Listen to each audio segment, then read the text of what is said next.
It's time for Windows Weekly. Paul Thurrott's here. Richard Campbell has the week off. We're going to talk about 24H2. The quality issues continue, as Paul says, like a parade with no end. A new trick Microsoft Edge has for getting your Chrome data, and why ARM earns about a tenth what Qualcomm does. Don't even get me started on Apple. All of that and a lot more coming up next on Windows Weekly. Podcasts you love from people you trust. This is Twit.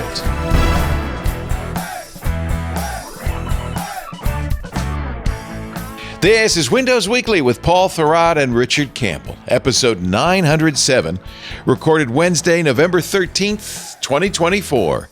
It's interesting being me. It's time for Windows Weekly, the show where we cover the latest news from Microsoft. Normally, you winners and dozers, we have three of us in the studio, but Rich Campbell is not feeling too good after all those travels. He brought back the Tunisian flu or something, so it's just me and you, Paul. I'm surprised this doesn't happen to him more often. He travels to a degree I don't even understand. Yeah. You know, and I travel a lot, or I used to. But man, he's on the road a lot. Yeah. That's really his job, isn't it? Is a public speaker. Yeah, right. Yeah. Have podium, will travel kind of thing. Yes. Yeah. Yeah. No, I mean, good for him. I'm amazed he can do it at all. It's great. It's awesome. Yeah. But that's okay, because this is the way Windows Weekly was for the first 400 or 500 shows. And so we can do it. We can do it.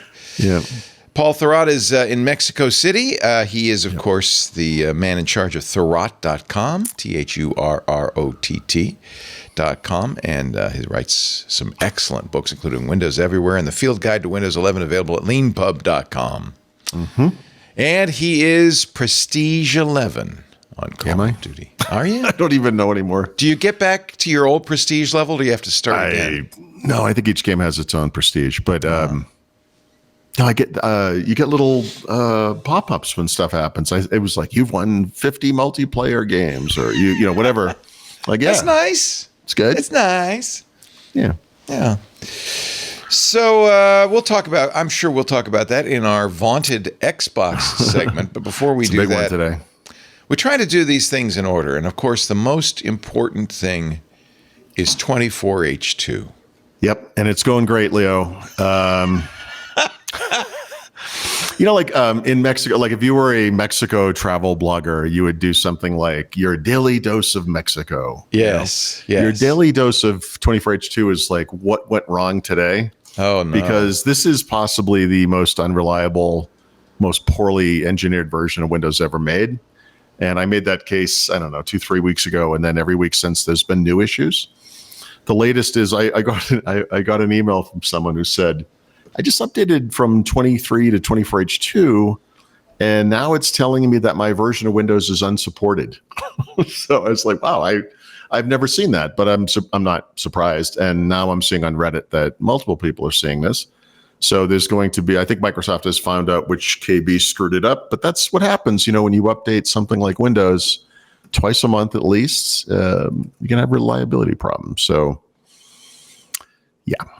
So, but is this for normals, or is this a Windows Insider build? No, this is just normal. This is everybody. 24H2, and the weird thing about this is that you know, in the modern era anyway, 24H2 in some ways has been tested more than any version of Windows I can think of. Right. It went out first in June on Copilot Plus PCs. Plenty of time to get this thing right, and man, it has just been dogged by problems ever since the October stable release. So. At least they keep updating it and introducing new problems, so we always have something to talk about. Always something new. I'm trying to see the positive side of this. I don't know. Always something fun. Yeah, it's like, yeah. So, oh well. What are you gonna do? He says, browsing apple.com/Mac. No.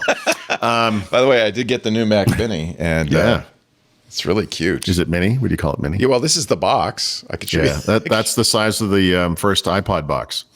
Yeah, pretty much. It's pretty much exactly the same size. You're right. And it's a little bigger than an iPod or even an Apple TV, but it's a lot smaller than the Mac Studio that I replaced it with. I mean, this looks right. This looks like the Cybertruck version of it now. Yeah, exactly.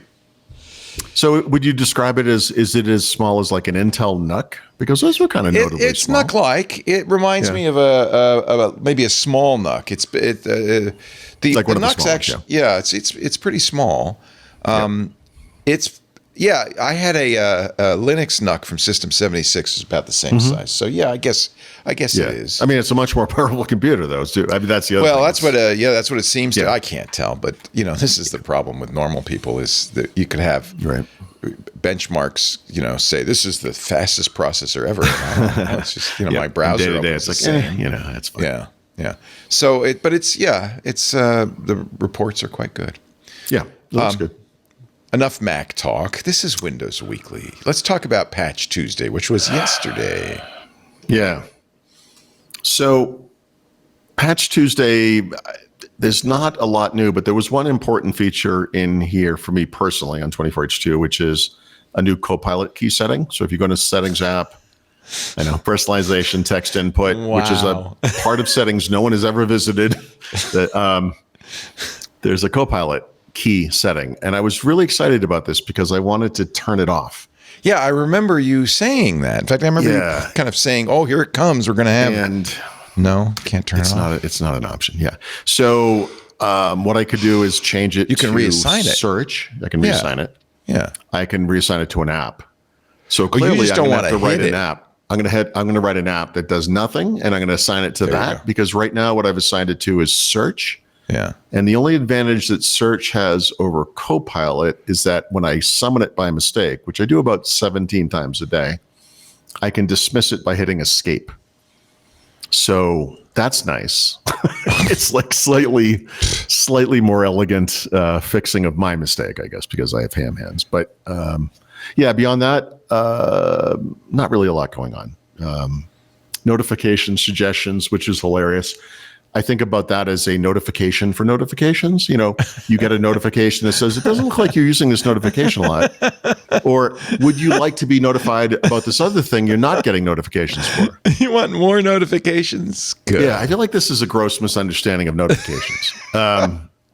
It also has the new preview of Sandbox, the 2.0 version, right? Which is great, other than the fact that I feel like Sandbox has a really limited use case, and I don't feel that it's the future of virtualization or anything, and I'm a little curious why they're spending so much time on this, but that's fine. If you don't know what that is, Sandbox is just a temporary in-time hybrid virtual machine that's based on the hardware of your PC that comes up in real time. You use it, you make changes, you do whatever, you close it, those changes go away. So every time you bring it up, it's just like a fresh version. And, it's basically just a way to test software that you might be a little iffy about. So it's not really the type of thing most people are going to notice. So I got a question for you. Mm-hmm. And I know everybody loves it when I ask questions about Windows. Okay, let's step through this. Are you open? It's Windows key plus I. No, sorry. No. I did WinVer, and for some reason it says I'm on 22H2. 22H2. Yeah. That's not good. Yeah. But now remember, this is in parallels. I did update. Oh, yeah. So this is a little more difficult because it's parallels, right? So there's no, so I don't know of an official good way just to force it to 24H2. I will tell you that I did on my own Mac force it to 24H2. Okay. But I did it by going to a site called UUP dump. Oh no! I don't want to do that. I know. I'm just telling you what I did. I downloaded I downloaded a set of files that creates an ISO for the ARM version of Windows 24H2. I see. Copied it over to the Mac. It's because I'm on Windows on ARM that and on parallels, right? So there's all these reasons why you might or might not be getting the update, and it gets complicated. Is this TPM thing and all of that? No, shouldn't be. I don't know enough about parallel. I feel like parallels must offer some official way to do this. That's not what you do. I'll have to check. In other words, like through parallels. Like so it says I'm up to date. That's the thing. Yeah, now, I guess if I joined the Insiders program, maybe it would. Oh, don't do that. No. Look, let's not be crazy. So one of the things that is in the notes for later, but I'll just mention it now. I was hoping to discuss this with Richard because he talked to someone from Microsoft about this topic and got zero answer whatsoever. So whatever. is that when 24H2 shipped for Intel, or for x86, I should say, Microsoft added a note to the download page that said the Windows on ARM ISOs were coming soon. And it's been a month plus. They still have not come. And so there's a whole bunch of things tied into this that are a little complicated. One is that the modern Windows and ARM devices, of course, are Snapdragon based. They have the Prism emulator, much better performance, et cetera. But you will, on your Mac, be able to take advantage of some of the performance improvements in Prism. So you want to get 24H2, you're actually going to have a better experience. But you also don't want to put your machine, or anyone who has an older device, or any device, actually, come to think of it, you don't want to put your ARM device into the Insider program because that downloadable ISO is not available, right? So, I'm looking at the Parallels support site, and Yeah. you can see what it says here. It has a process, but it's a yeah, of course it does. it's a process, right? Yep. I I bet if you started a new VM, you would probably get 24H2, I would imagine. Okay. But yeah, I just forced the issue. I didn't want to wait. Yeah. It's a VM. I don't know. I'm not sure what you're using it for. I mean, it may No, not I'm be, happy. I guess it's okay, right? I mean, I'm not. Yeah, It's only because I want to keep up with the Joneses. I don't. Yep. The reality is, well, there's two things. So there's two sides. You would see better performance 24H2. That said, you're seeing awesome performance. You probably wouldn't. I'm fine. Yeah. You're not going to notice it. Yeah. And then the way I would use it, if I was just like a normal person, would be, I think it's called coherence mode, where you just kind of run the apps. Yeah. In the Mac. That's pretty cool, actually. Yeah, I like that a lot. And in that case, you'd never notice what the version was, right? No. Okay. I'm happy. You made me happy. Sorry, everybody. Let's continue with the show. Yeah. Actually, while you're doing that, I'm going to write the app that does nothing so I can fix the Copilot key. I'll have it just make a duck sound. So every time I hit the key, I'll go. It's like, That would be did pretty you funny. Step on a duck? No, I hit the Copilot key. Yeah, that's what it does. Affleck. That'd be good. exactly. I like it. That's probably the sound that's probably what Microsoft thinks I sound like. Threats at it again. It sounds like I don't really care if I'm 24H2, to be honest, at this point. No, but I understand why you do. I did. I mean, I went and did the work. They'll get there eventually. Well, the real reason I was looking is I wanted to do your Copilot thing, but I wouldn't have a Copilot key, so it wouldn't make any difference anyway. Right. But you say go to settings, personalization, text input. Scroll I down. presume programs like auto hotkeys and stuff, there are. Yeah, I mean, this is the type of thing I think is going to get better over time. But right now, there's just three options. So it's search, Copilot, or custom. If you click custom, you see the apps that are installed in your system. Yeah. I don't know. I guess I could have 300 instances of Notepad running, maybe, or. But this is your point: is that you hit because of where the key is, you hit it all the time. And you don't want anything to happen. You don't. Well, you know what it is? Like it's next to the arrow key, right? And those arrow keys are small. I use arrow keys a lot for navigation. I have my fingers are the size of, Hams, erasers or whatever. small Hams, thank you. And I hit it by mistake all the time. I'm willing to accept that this is user error. I just would like it to stop. Yeah. That's kind of the whole thing about customizing your computer is to compensate for your own failings. Yeah, exactly. Right. Yes, I need glasses for my Copilot or something. I don't know. You know what I mean. I believe me. I know you. This is, after all, our 907th episode. I know you fairly well by this time. I will tell you, I was walking down the street, up the street with my wife from lunch, and Stephanie said, she said, this is kind of weird. We walked by some group of people, but she says, it's kind of weird. But one thing I have trouble with here is I can never tell if people are dressed in a costume or if it's just what they're wearing. And I literally said, I've been doing this podcast with Leo for like 18 years and I have the same problem. I'm like, Leo has like outfits It's always for a everything. Costume, Paul. I'm always hiding. No, I mean, like you behind- have like for every event, like you have hats and things. And I just wear the same exact thing every day, This so is actually to go with this outfit. yeah, like I need a jaunty little Now, granted, the person who walked by looked like a character from a Batman movie or whatever. I don't know what was going on there, but it wasn't. I like a country where people like to dress up. I think sounds good. It's really country. interesting. Yeah. Yeah. Do you think that's exclusive to? I think it's Mexico City because I think you go out to. It could be a Latino thing. I don't know. I will say, since we're on this topic, not to go wildly off course or whatever. We went to a cantina the other night, and this is a place where if you drink enough, your food is free. And they had live acts who were singing. The first guy just sang remakes of songs, did famous songs, and then it was all Mexican music from the ages or whatever.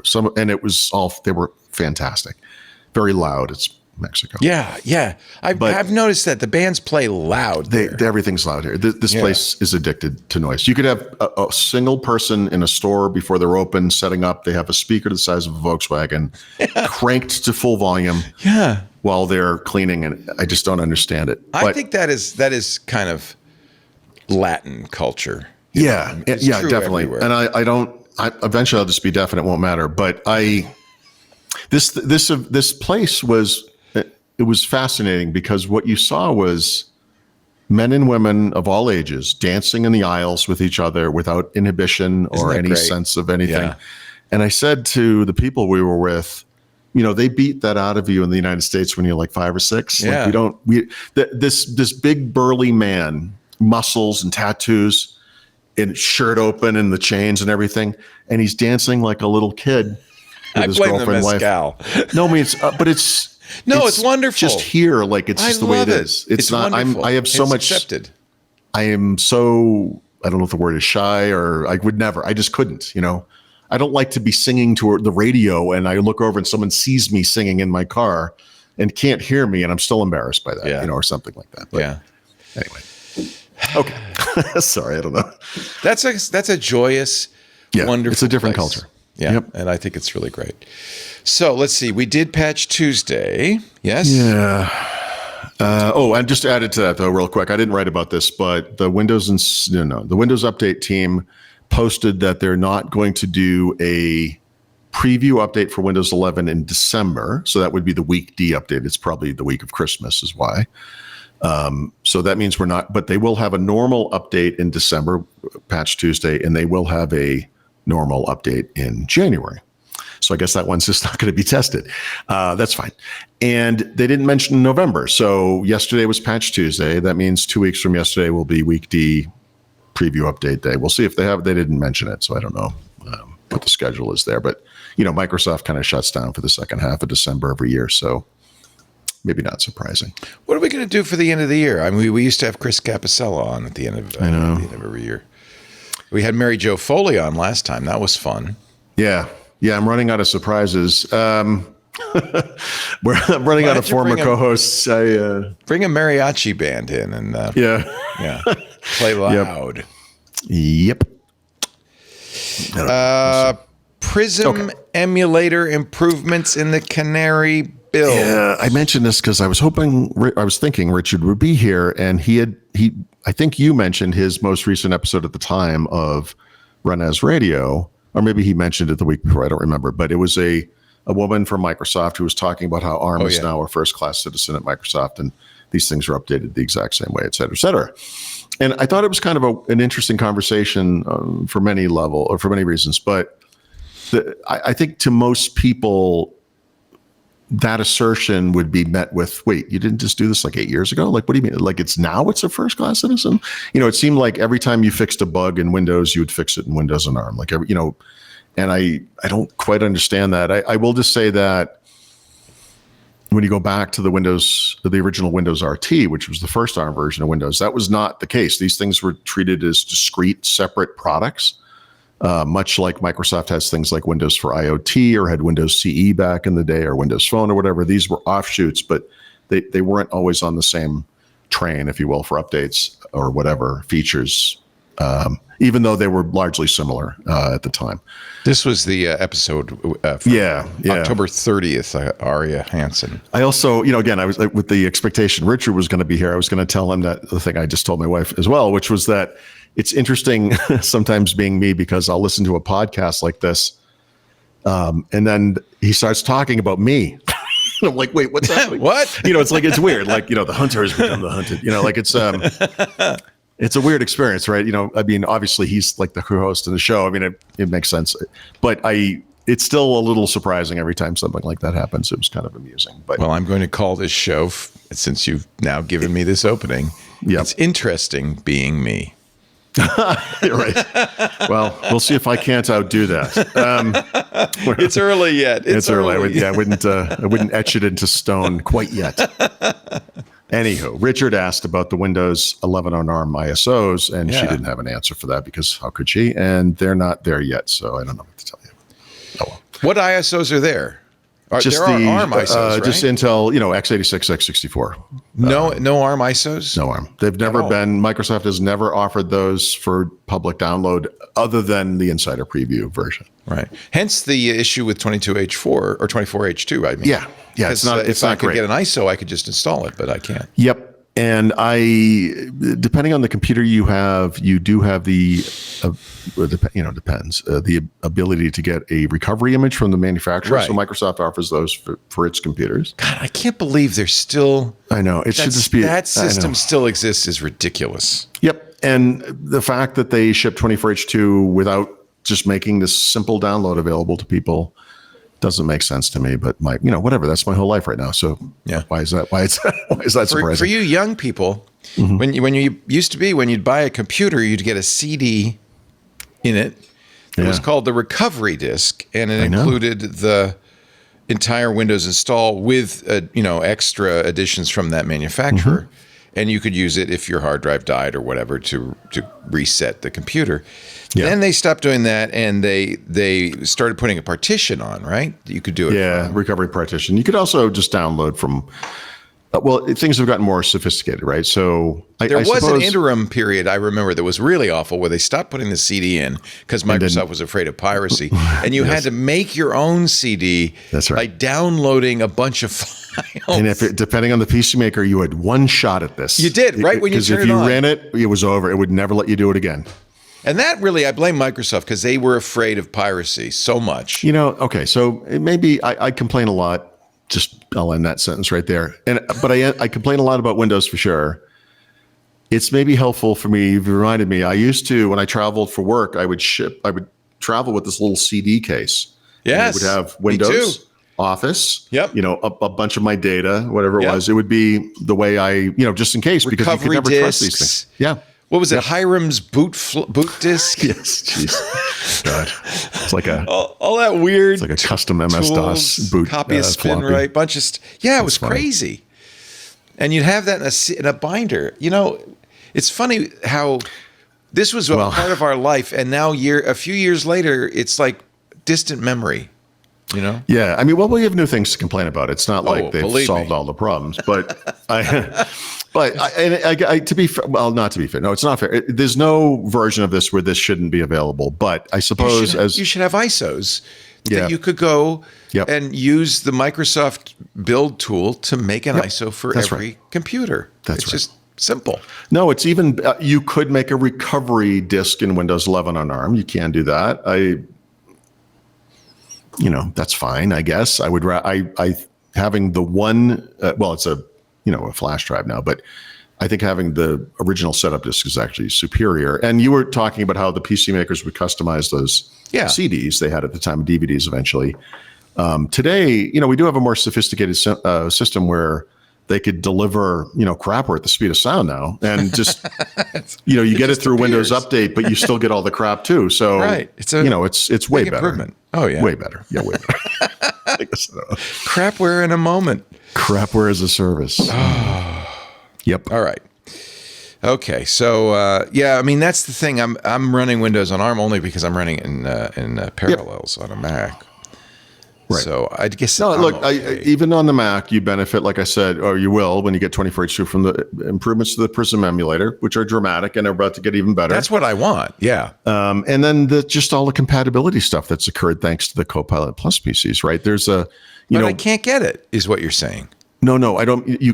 Right. I mean, you can. You just can't get it officially. You have to kind of work around. Yeah. Okay. I mean, I wrote an article about it. This, if you want to go see it. Oh, good. I'll go look on Thread. But I don't necessarily recommend it to what I would call normal or mainstream users. But I would like to see to it. Because Prism has been improved. That's the emulator that runs x86 software under Windows on ARM, and I would like to see how much better that is. Yep. But the biggest, I mean, maybe for your purposes, virtualization, emulation, whatever, the bigger deal is just how much software is now native on ARM, and those things will run better on the Mac too. No, that's true. So that's nice. Yeah. It's just kind of automatic. Yeah. Thank you, Microsoft. Well, it only took 12 years. What has it been? 12 years, yeah. Okay. Not too much to say on the Windows Insider front. That Canary build from last week was a big deal. There's been a more recent Canary build today that's just mostly bug fixes, including that one, the reliability issue I mentioned last week, which is when you open the more info, whatever it's called, button in the command bar of File Explorer, it goes off the top of the screen because, Jesus, seriously. It's like, maybe you don't touch it so much and it'll be okay. It's like if you have a scab. Windows is like a scab. Don't touch it so much. Try to leave it alone. It would be better. And then there's also been dev and beta builds. There is one notable thing I'm actually pretty excited about because it's the type of thing I do a lot, which is Microsoft is adding a keyboard shortcut that will run apps in admin mode, right? So in other words, you double click something and it opens normally under your user account or whatever. And then you hold down two keys and you double click it and it runs under admin, right? So today we have to right click the execute, and start, run as admin, go through UAC, et cetera. So that's cool. That's good. I run things as admin all the time because I hate my computer being reliable. So it's good. Actually, Gibson was talking about this yesterday on Security Now. The Microsoft's changed UAC a little bit so that, I don't know, are you aware of that? I wasn't aware of any change to UAC, but okay. I don't know where he gets his material. No, that's beautiful. I thought you were going to say he was talking about sudo and. He would if he could. Yeah. No, but he was talking about how he said, well, first of all, he says, I run as administrator and I turn off UAC because, of course. Wow, I'm actually really surprised to hear that. Okay. Oh, no, he's that's like saying I bought a new car, but I turned off that third middle light because it's superfluous. Yeah.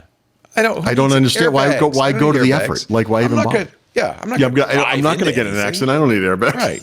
Yeah, exactly. No, that's kind of his attitude. He's like, I know what I'm doing. I'm a security expert. I don't need a UAC to nanny me. But he was approving of the new, I think he was, it's hard to tell sometimes, of the new UAC, which made it a little bit, Well, this is Steve Gibson. When you say new UAC, do you mean the version they introduced in Windows 7? I mean, yeah. I don't. I'll have to go back and look at the show notes. I've not noticed any differences in UAC. Go on. People are inured now to UAC, so it pops up. They go, yeah. They click OK. So apparently, I don't know. I'll get the show notes and So in keeping with our keyboard shortcut conversation of earlier. Yeah. You get into these kind of habits. So for me, UAC is tab, tab, tab, enter. Right. Like that's, right. I don't even think about it. Like I let alone go try to find the mouse cursor. Right. Right. Although I think sometimes UAC will ask for the password, right? And then you can't just kind of tap. That's that's like on the more serious. That's probably a Windows Hello authentication type thing, or maybe a Microsoft account authentication. Let me. UAC wasn't in the way enough, so they fixed it. He says. I love it. I'm looking at the show notes. We've all come to know user account control windows clever and workable. There you go. Solution to the age-old dilemma of users running with root privileges. Microsoft, let's see. Okay.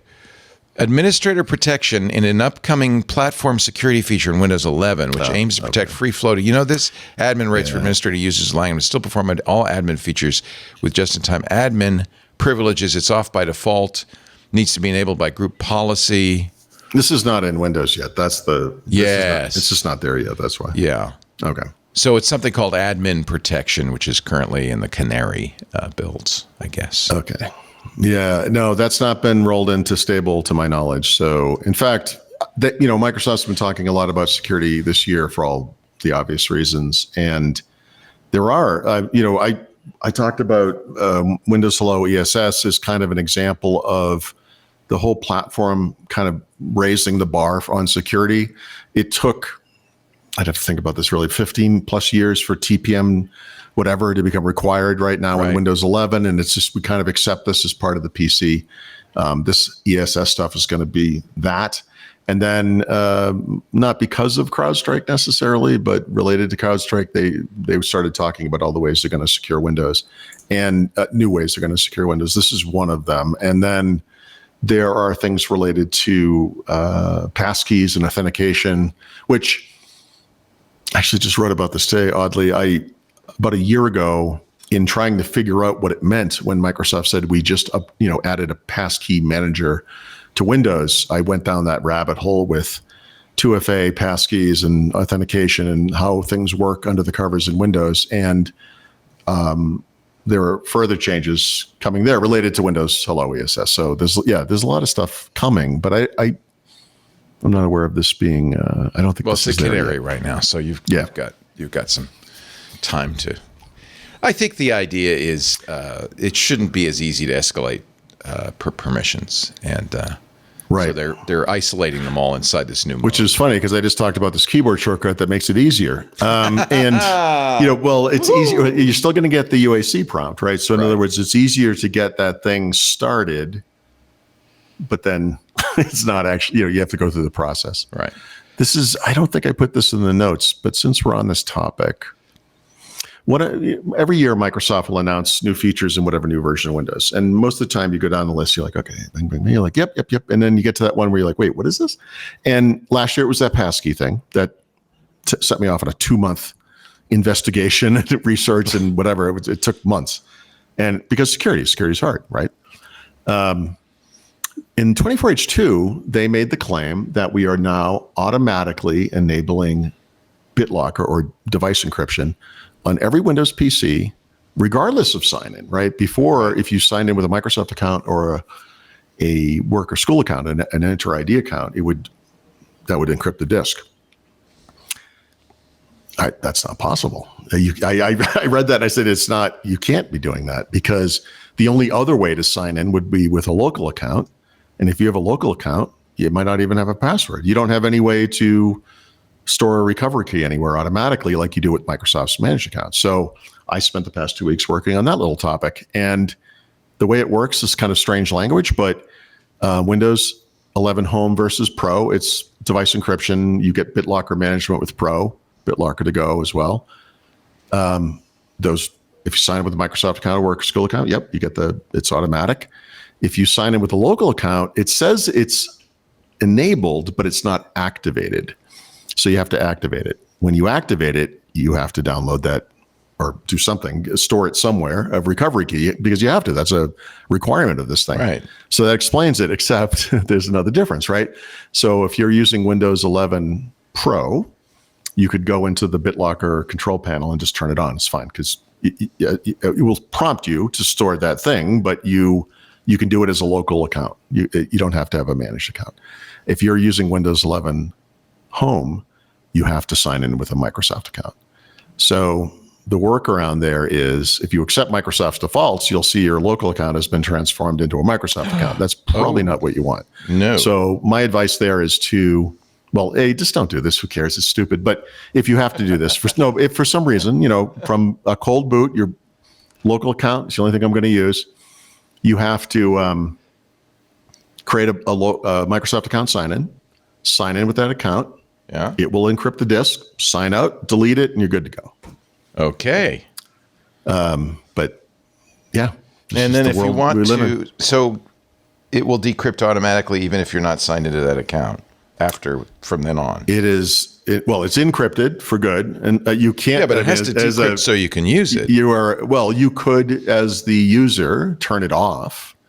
No, I'm just saying when you log in, it must decrypt because otherwise you wouldn't be able to use your hard drive. It does it automatically on the fly. Yeah, even if you're not logged into the MSA account. That's right. It doesn't matter which account you use. It doesn't matter at that point. Yeah, that's always been the case. But yes. Yeah. So you need the MSA to do it, but you don't to store the recovery key because you have to have some way to get into this thing. Yeah. So if you turn on your computer one day, it doesn't boot up your hardware thing. It says enter your BitLocker recovery key, which is the wrong terminology, whatever. But you have to go get that somewhere. No, that's because people lose this. I know. Gosh, I've formatted drives and lost the certificates, and I have no way of, getting the BitLocker unlocked. And I understand that. So that's when they started storing it on the Microsoft account, and that's a good thing. In the words of Martha Stewart, it's a good thing. Yes. Yes. All right. I want to take a break. And then we will come back and we will talk about Edge. Yay. It's learned a new trick, isn't that? Yeah, it's really an old trick. It's just reusing because Microsoft has never had an original idea. But yes, it's a trick. A new trick. And a lot more still to come. We're sorry that Richard Campbell's a little under the weather. He will be back, I'm sure, next week. But meanwhile, it's Paul Thurrott and me. So, sorry. doing Windows Weekly. Sorry. Sorry. Apologies all around. I'm here all week. Sorry.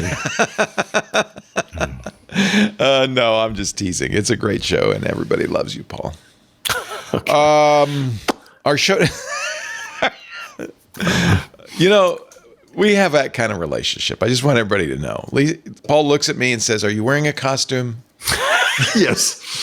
Right. Are you wearing pants? Because you look like a clown. You look like a clown. I said that to a college teacher. She said, "Why doesn't anyone take me seriously?" And I said, "I think it's the clown nose." I never got along with that woman. I think that was the end of that relationship. Yep. This week, Windows Weekly brought to you by those great folks at US Cloud. And they are the number one Microsoft Unified Support replacement. So I know probably a lot of you are using Microsoft Unified Support, and that means you are paying more and getting less. This is why you should know about US Cloud, the global leader in third-party Microsoft Enterprise support. They support 50 of the Fortune 500, so they know how to handle big installations and big companies. They also save you money. Switching to US Cloud could save your business 30 to 50% on a true comparable replacement for Microsoft Unified Support. They, of course, US Cloud supports the entire Microsoft stack. They're there, of course, 24/7, every day of the year.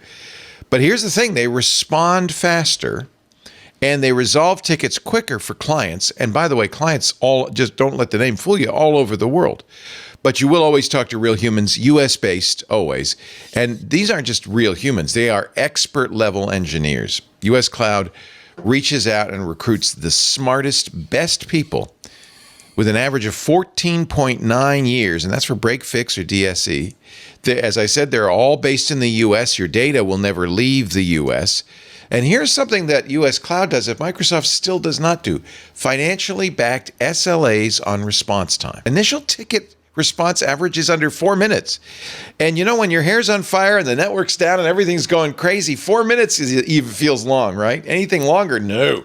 4 minutes, you need somebody to help you fast. Last year, 94% of U.S. Cloud's clients reported saving 1/3 or more when switching from Microsoft's unified support to US Cloud. From Fortune 500 companies to large health systems, major financial institutions, even to federal agencies, US Cloud ensures that vital Microsoft systems are working for over 6 million users globally every single day. I'm talking big brands that trust US Cloud. Caterpillar uses US Cloud. HP, Aflac, Dun & Bradstreet, Under Armour, KeyBank, even the IT folks at Gartner have chosen US Cloud for their Microsoft support needs. I saw an interview with the Director of Information Technologies who said, and this was so great. In fact, I got to get a recording of it because the way he says it's great. And within an hour, US Cloud responded with, I want to say, 4 engineers. So not only did they bring the right guys to the call, they brought the cavalry. I just felt like, wow, that was amazing. That was unlike anything I'd experienced with Microsoft in my 8 years of being with Premier. We made the right choice, end quote. When it comes to compliance, no one gets it better than US Cloud. They're ISO, GDPR, ESG compliant, not just regulatory requirements for them. These are strategic imperatives that drive operational efficiency, legal compliance, risk management, and corporate reputation. These standards foster trust and loyalty among customers and stakeholders. They attract investment, and they ensure long-term sustainability and success in a competitive global market. uscloud.com. Great. I had a wonderful call with them, and I was very impressed. I want you to visit US Cloud. I think you'll be impressed. Book a call today. Find out how much you can save. And they said, oh, look how much we save. I said, you shouldn't focus on how much you're saving. You should focus on this is better support. These people you've got the best engineers. They say, yeah, and you save. Okay, that's uscloud.com. Book a call today. Get faster, better Microsoft support for less. It's all of the above. Okay, you can restore your microphone now, Paul. I have. The Discord, I have to say, you know what? I completely agree with you. Some of those animated GIFs, pretty wild. Pretty wild. Is it the squirrel that did it? No, it was. I don't want to. This is going to sound like I'm making fun of this person. That's not. No, don't make fun of anybody. That's It's these just are club it's members. it's just like this. I read it on the internet. It must be true type things. It's like, Oh, yeah. It's just like, yep. I mean, I read it. It must be there. I don't know. It's just not. Look, There's a Firefox. Look at that. I would love that something as common as the UAC prompt has been updated without my knowledge. That would be amazing to me. But no, Here it is. This is the quote. That's anyway. Paul, this is Yes, a sir. chance for me to say everybody should join the club. Get in the Discord. You too can laugh along with Windows Weekly's Paul Thurrott. It's like a virtual version of a dunk tank at a fair. $7 a month, ad-free versions of all the shows. You get access to the Discord, special events. You get to see the video, for instance, for Paul's hands-on Windows. A lot of good stuff. We would love to have you in the club. Twit.tv/clubtwit. All right, let's continue on with the Fun Fest. Yeah. What's Edge up to? I'm curious what you think the motivation is here, right? So this is something I run into a lot because I set up Windows so many times and I think about this. I'm really curious about this. But when you set up Edge, the first time you run Edge on a new computer, you step through 3 screens, right? Where I literally in all 3 of the screens, I advise changing the default every time. So I'm going to get this wrong off the top of my head, despite the fact that I've done it 1,000 times in this trip alone. But roughly speaking, it wants to sync with your other browser. It doesn't say this. It means Chrome. It literally won't sync with anything else. If you accept that default and you don't have Chrome installed, which you wouldn't, I guess, it will ask you to sign into your Google account. And every time Chrome or Edge launches, it will sync all of the data from Chrome into Edge. Now, if you're switching from Chrome to Edge, this is arguably a benefit of some kind. I mean, the old way of doing this, and you can still do this, is just to import your data. Kind of a manual thing. Yeah. So this is just reaching out to Google via back channels, I guess. There's some other stuff in there that's really squirrely. In fact, these additions to the Edge first run experience were, to me, so severe that I created a new chapter in the book to deal with this, how to stop it from doing all this terrible stuff. One of the last of the 3 screens, literally, it doesn't say this, but what it literally means is we would like to track you more than our privacy policies allow. If you leave this box checked, which a lot of people will do, we will now be tracking you even more. And the notion that anyone would actually take the time to go and read and see what was changed and would agree to this is astonishing to me. But I think most people don't read it and have no idea. Just go, okay, yeah, fine. Yeah. So It's this like with new USC, trick, they just go boom, boom, boom.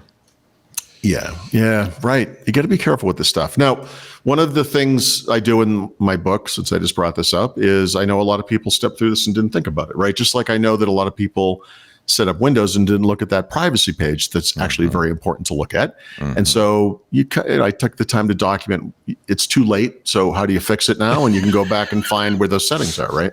Yeah. One of the settings in Edge is one you can't find in the UI. You can search for it and get to it that way. That's how dishonest Edge is. It's just a piece of junk. Anyway, one of the many things that Microsoft has been doing in recent years in Windows 11 is trying to prevent you from switching to another browser, right? So they took the one awesome thing that came out of antitrust in the late 90s, early 2000s, the default apps interface, and they completely kneecapped it in the initial version of Windows 11, specifically to prevent people from switching from Edge to another browser, right?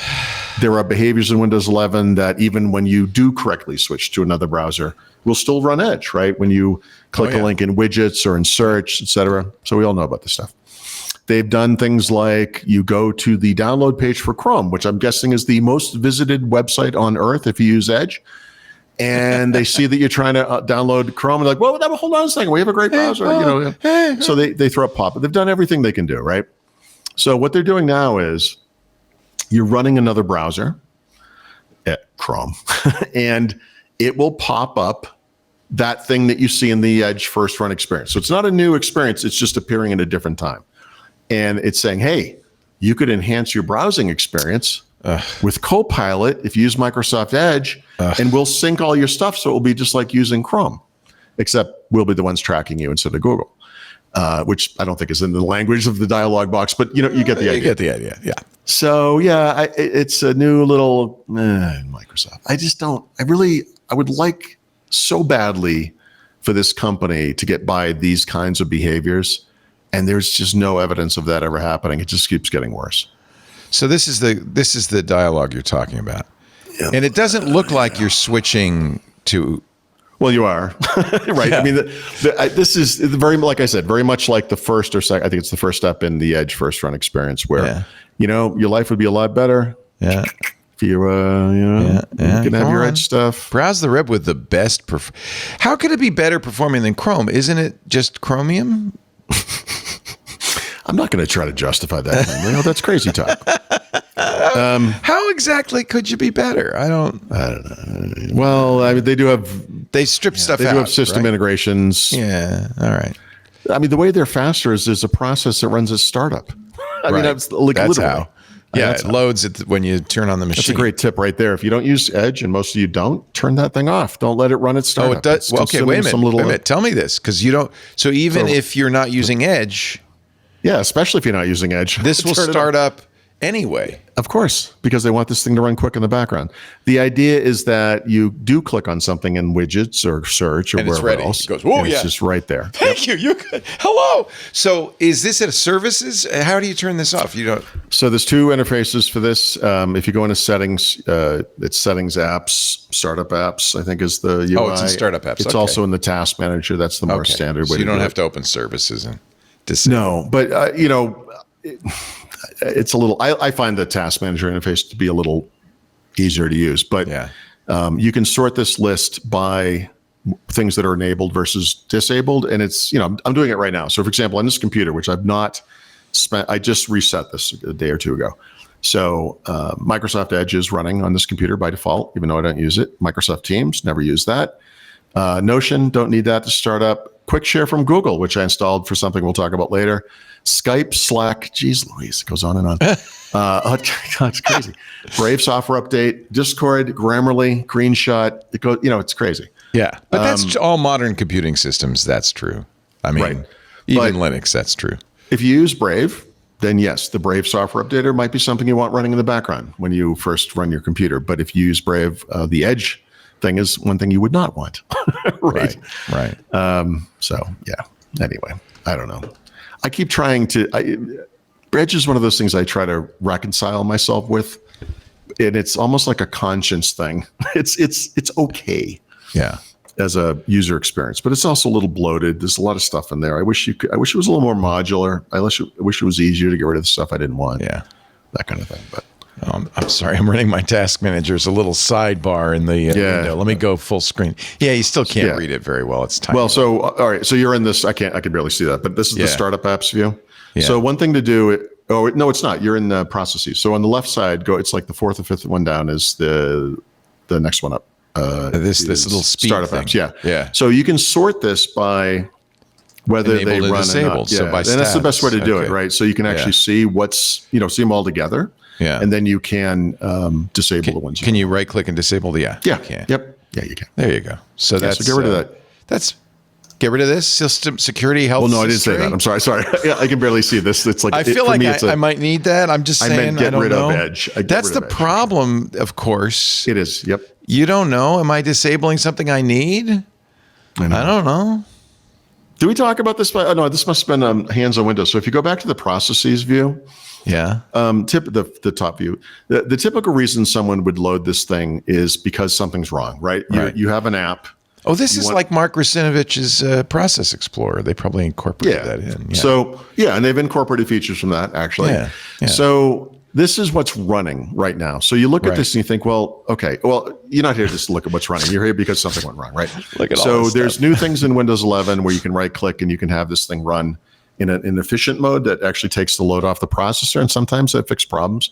Yeah. But a lot of times what you have to do is just kill the thing, right? And so what you want to do is right click, and then kill the process. And then right? kill it with fire. But Okay. but here's the problem. So this thing is dynamic, right? As things are running, the list of things you're looking at shifts, right? Things it move jumps up or down. Yeah. So you do this thing where it's like whack-a-mole. You're like right click where'd and it then you go? right Hey, click whoa. the wrong thing. So if you hold down the control key, it pauses that. It's kind of a neat thing. So unfortunately, if you spend enough time in here where you need to know this, something's gone horribly wrong in your life, but it's good to know. It's because that's handy. I spend more time in Task Manager than I'm comfortable admitting. But. I haven't used this in a long time. I used to open the services menu and all that stuff, but this is all in here now. That's nice. Right. Yeah. That's great. Okay. Yeah. Thank you. Sure. Once again, we've decided that it'd be better for Paul to explain how Windows works Yes, that's than right. actually cover anything you care about. All right, so open a hex editor, and I'm sorry. I won't derail you anymore, Paul. no, That's it's all. fine. We're about to get derailed again because if you think Edge is bad, I'd like to introduce you to Microsoft's next tumor, which is called the new Outlook. They've started reminding customers that as of the end of December of this year, Mail, Calendar, and People, the inbox apps that have been included in Windows since Windows 8, are no longer supported. So they're gone from 24H2. If you do a clean install, you won't see that now. Those now. People's actually been gone technically since Windows 11 started. It's but if you funny have because I Windows- immediately removed that from my start. And I've been removing. Knowing this was coming, I was removing these apps for a few months here anyway. Yeah. And I don't use them anyway; they're terrible. But man, there's something about the new Outlook that has really touched a raw spot for a lot of Windows users, and because somebody actually just asked me about this via email and mentioned the show, I guess I'll just say this now, which is that I've been writing the chapter for this app for the book for a while now, and I've been using this app. And if you have a Microsoft account or a work or school account, I think it's fine. I don't understand what all the drama is about. Now, if you came in here with a Google account and that's all you're going to use, or you're not paying for a Microsoft 365 subscription and you have a Microsoft account, you're going to see ads, and that's obviously not a great experience, but I don't know. I don't think that app is for those people, really. I think this is for people who found mail in particular, but calendar Normal people. to be Normal people. to be a little too simple and not necessarily very good from sort of an accessibility perspective. And then find the traditional Outlook app to be this big hairball, which it is, and that this is cutting some happy middle ground. It's I see. It's sort of web based in the sense that it's using web view. It is in fact a native Windows app, but compared to the other inbox apps that the apps that come with Windows, it might be the most complex and full featured of them. It's kind of crazy. Like there's a lot of stuff going on in this app. It's pretty busy.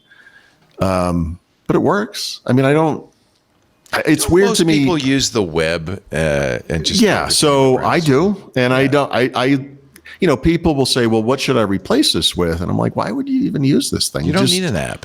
There's no need for an app. I many years ago switched over to Gmail through my Google Workspace thing with a custom domain, and I configured it so that it collects all the mail from all my accounts and can reply to those messages as if coming from those accounts, right? So I did that once, and now it just works, and I don't really think about it, and it works great. And I don't know, but everyone's different, right? I guess every time I set up a computer for my wife, for Lisa, I say, okay, I want to back up your data, move your data. She says, there's nothing on there.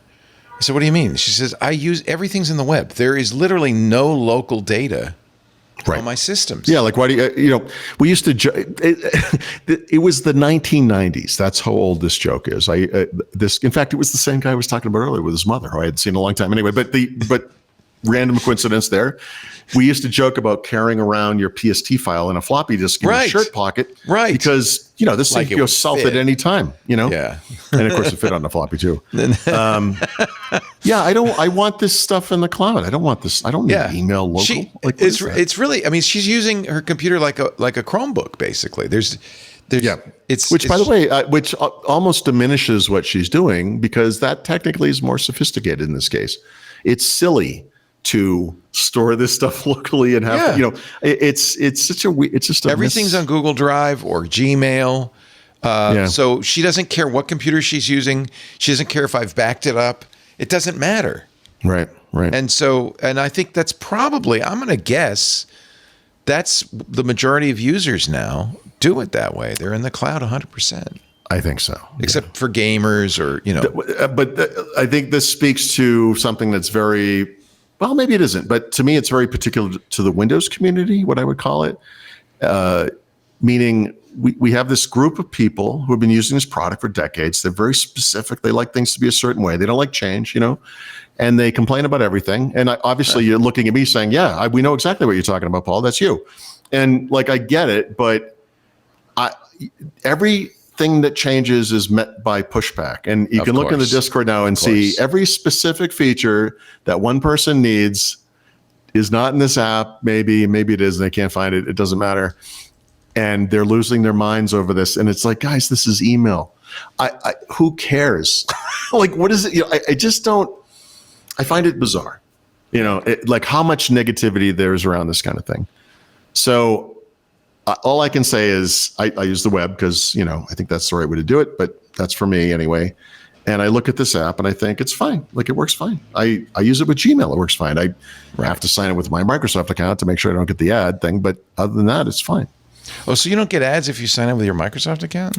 You don't get ads if you sign in with a Microsoft account that has a Microsoft 365 subscription. Oh, because you subscribe. Yeah. If you don't pay for something, you will get ads. Right.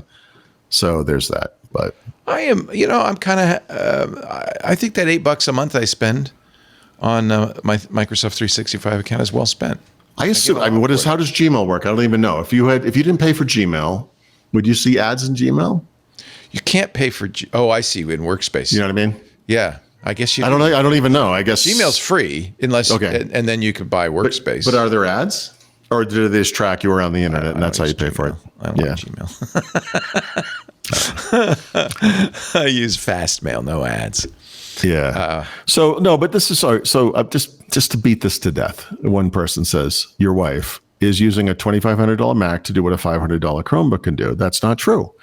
She's using email that way because it's the best way to do it, and she's using a Mac because she needs it for other things. You're focusing on the wrong thing here. Email shouldn't be this thing that gets in. I'm not here to manage my email. Right. I'm here to read it, respond to it, or archive it, and then I move on. That's it. That's it. Increasingly, what the person's saying is not wrong, because increasingly your computer is really just an interface to a browser, but you might like how Apple does it versus how Microsoft does it. But it's just an interface to a browser. I'm trying to think of what she uses. But your wife is not just using email on the Mac is the point. But when she uses documents, she's using Google Sheets or Google Docs. Yeah. Okay. So I don't know if she uses any apps. But these are the models, right? So you could run a proprietary system like Windows or Chromebook, I guess Chrome OS, and you'll be tracked by those companies all over the internet unless you do something about it. And even then, you probably can't stop it, honestly. She doesn't care. She runs Honey and Rakuten. I'm just saying she'll do that. But when you run a Mac, one of the thing, or Mac OS, one of the little agreements you have here is they're not doing that. And so that's a decision that people can make. But she installs Rakuten on top of, and every time I say, they're tracking you around the web, she waves a Rakuten check in my face and says, yeah, and they pay me for that. That's fine. Well, there you go. At least she knows what she's doing. Most people are not that explicit about their choices, right? I think people don't care that much. Our audience does. We know our audience pretty well, and they care a lot.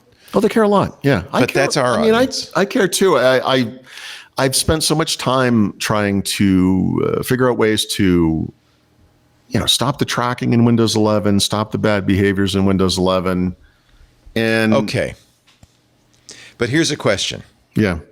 Have we done our audience long-term a disservice by talking so much about security and privacy, making them so paranoid, and they spend a lot of energy, as we do, blocking all that stuff? But have we done them a favor? Or maybe we've made a bunch of paranoid people. So look, I can't say universally every idea we've had has been genius or anything like that. But understand that the motivation is pure, right? That the goal is, I think there's a much bigger problem in the world of people who don't even put a password on their phone or refuse to use 2FA because it's too hard. Yes, that's a bigger issue. And will not accept the smallest of inconveniences to secure all of their online identity and data. And I don't understand that. So I think you can overdo it. One of the things, if Richard was here, we would talk about. Richard is still using, I believe, security keys for his accounts. I think that's too much for most people. It absolutely is. I've kind of given that up.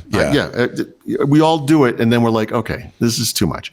But there are these things happening now with passkeys and with 2FA where it's an acceptable middle ground between this physical security device and nothing. And that's an improvement. And it's a huge improvement. And I think I could never talk about that enough.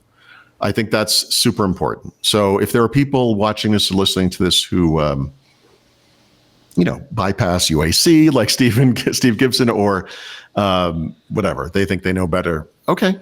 I mean, you're taking your life in your own hands, but it's like riding a motorcycle. I'm a safe driver. Okay. But there's a Mack truck out there with your name on it and you don't see it coming, and it doesn't matter how good of a driver you are. And that's the problem. Like, I think there are reasonable things that we can do. And that's part of the problem with the Windows 11 stuff. Is there a reasonable thing I could recommend to everyone that solves all the problems? And the answer is no. So how unreasonable do you want to get? Right. I'm going to break the bottle off and be like, you want to go nuts? We're going to go nuts. Because you could go nuts. There's all kinds of nutso things you can do. We've always talked about the balance between security and privacy and convenience. Yep. And one kind of subtracts from the other. So more security, privacy, less convenient.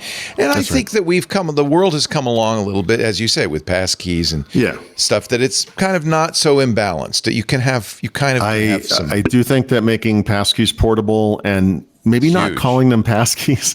I know that's a weird one, but just thinking of it as passwordless, I think is a little conceptual leap for people. And I think in a couple of years' time, we're going to be in such a good place. We talked about this last time. I like Passport, my old Microsoft. There you go. Yeah. Passport. It's kind of what it is. It's your passport to all these sites. Yep. It's like an identity card or something, except the only difference is you have one for every site, which is maybe not ideal, but which is why the portable thing is a step in the right direction, because not only did you have one for every site, but you had one on every machine for every site, or you had some weird mix of somewhere here, somewhere there, somewhere, and that was not better. That was not better. No, that's just complexity. Yeah. So we're trying. But I don't want to be, I'm sorry. I just, you said something I think is really important. Was our net impact beneficial or negative, or were we just spinning our wheels, whatever? I'd like to think, obviously, that it was, but I think the important point is blindly accepting what big tech throws down your throat is not the right approach, no matter what. Question everything. If what we find is that this one thing is fine, then it's fine. We'll move on. You don't have to beat everything to death. But I agree. I think this is a fight worth fighting. Yeah, I'm with you. I mean, obviously we've done that for 20 years. Yeah. But I sometimes, I like to. This is my earliest observation. I just wrote about this in the mid 1990s, maybe the early 1990s. Someone I worked with, so it would have been like 94-ish, somewhere around there, was complaining about something in Windows. And I just gotten, it was Novell owned WordPerfect at the time. I just gotten them to help solve a problem that I was having with the registry in Windows 3.1, if you could believe that. WordPerfect was maybe the first only app that used the registry. Then it became kind of a big deal in 95. Anyway, this guy was complaining about whatever it was. And I said, why don't you talk to Microsoft about it and get them to fix it? And he's like, they would never make any, they don't care about me. And I'm like, you're paying them. like, do you not understand the relationship? Yeah. I mean, like, you're paying them. Yeah. I even, as a young guy, I was like, which is why the stuff that's happening now with certification everywhere, but in Windows particularly, so horrible. We pay for this stuff. Right. Like and by the way, if we don't, I would like to be able to pay for it so I don't have those terrible behaviors. Well, and that's kind of what got us in this predicament. Was in the early days of technology, companies said we want to scale growth at any cost, and so we're going to give it away like Gmail. But it costs them money to do it. So at some point they have to extract some value out of you. And that's where all of this began. Again, there's a reasonable middle ground here. We talked about Notion a few weeks back, and I said, I don't understand how they're not charging me for this. I would pay for this thing. Yeah. Now, what I don't want to do is pay a couple $100 a year and have ads everywhere, right? Right. Like there's some middle ground where that makes sense. I would pay Microsoft through Microsoft 365 or whatever to not have tracking and ads and crap or and whatever else in Windows. I would pay. Problem. Yes. People are cheap. You and I both like to pay for stuff we use because we understand that makes it more permanent. That gives people incentive to support you. You get what you pay for. But people are cheap. So just a couple of things. Like in the broader world, it is fair to say that security, like something like airbags in cars, first came to luxury vehicles, and then they made their way downstream. So there's always going to be a have and a have-not thing. I can't solve poverty. I'm just, there will always be people who choose to get the ad-supported version because it is cheap, and they can do that thing. But every quarter, I do all the financial earnings and blah, blah, blah, whatever. And one of the companies I'm most fascinated about, and I just did it the other day, and we're not going to talk about it, no, because who cares, is Spotify. And Spotify is interesting to me because Spotify is very transparent, and they tell you exactly how many subscribers they have, how many subscribers pay them, how many subscribers are ad-supported, and how much revenues they get from each. And the ones who pay them is a smaller audience, although, by the way, as a percentage, growing pretty dramatically. The revenues are something to the order of 8x. It's not even close. So if you can get a small audience to pay to get something they want and the rest accept the ad-supported crap, that's actually a pretty good business model. A lot of companies do it. Microsoft could do it in Windows. They just don't. And I look, like I said, I can't solve poverty. It makes me think we should have a club for people who don't want ads. Yeah, I don't know if pay $7 a month. I don't know if you've ever heard of this kind of thing before. It's an interesting model. A minority of people will pay, and that's exactly what they're more lucrative to you. It's than not yet more lucrative. I have to be honest. But it can be. That's the dream. That's the you're hope. just starting out. I mean, I'm sure if you looked at Spotify from 12 years ago, that would be the case. That's right. Too, That's right. So, and it's a big help. The people who join the club, but it's only still about 1% of the total audience. Yeah, if we got to 5%, it would be more lucrative than the advertisers. So that's all we need to do. We just need to grow it. That's all. Hey, speaking of paying for things, if you pay for Copilot. Oh, God. Yeah. So the interesting thing about this to me is paying for Copilot might actually be going away, right? They haven't gotten their announcements lined up, but I talked about that weird thing where the Asia part of Microsoft pre-announced that you would get these things, and I said they don't have a thing like this, and then they announced it in the Insider program. So I think the model a year from now is going to be that you have a Microsoft 365 subscription, which you pay for. The prices are going to go up. I mean, honestly, it's been a while, so maybe that's due. And you will get tokens or credits or whatever they're calling them toward Copilot services, right? So instead of paying for Copilot Pro, which is $20 a month for an individual, or Microsoft 365 Copilot, which is $30 per month per user, you just pay for your subscription like you always have. And then you can use Copilot in things like Word and Excel and wherever else you might use Copilot. And you get those, those benefits until you've used up all the resources. At that point, if you use it that much, you could say, well, maybe I do want to pay for Copilot. But I think I wrote, it's probably 6 months ago, something like I'm not going to pay for AI, right? I am not going to pay for AI. I will pay for Microsoft 365, which will offer AI features, right?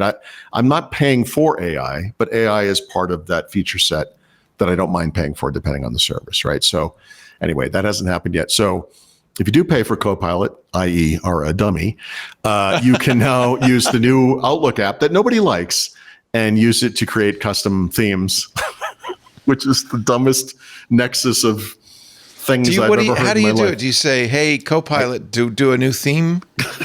How do you do it? So if you've ever, Google has something like this in the Pixel, and I think Apple doesn't do this yet. They will, where you can use prompts to create some kind of an image. Right? And they have I forget what they call it on Pixels. I think it's not Pixel wallpaper or something like that. I'll have to try this. I have a Pixel. Yeah, so it's kind of cool. It's just a generative AI thing. It creates an image. So you say something like, "I want a river, I want a balloon, and I want it to be in the style of a Renaissance painting or whatever. All right. And then you get like several choices and you can pick one or not.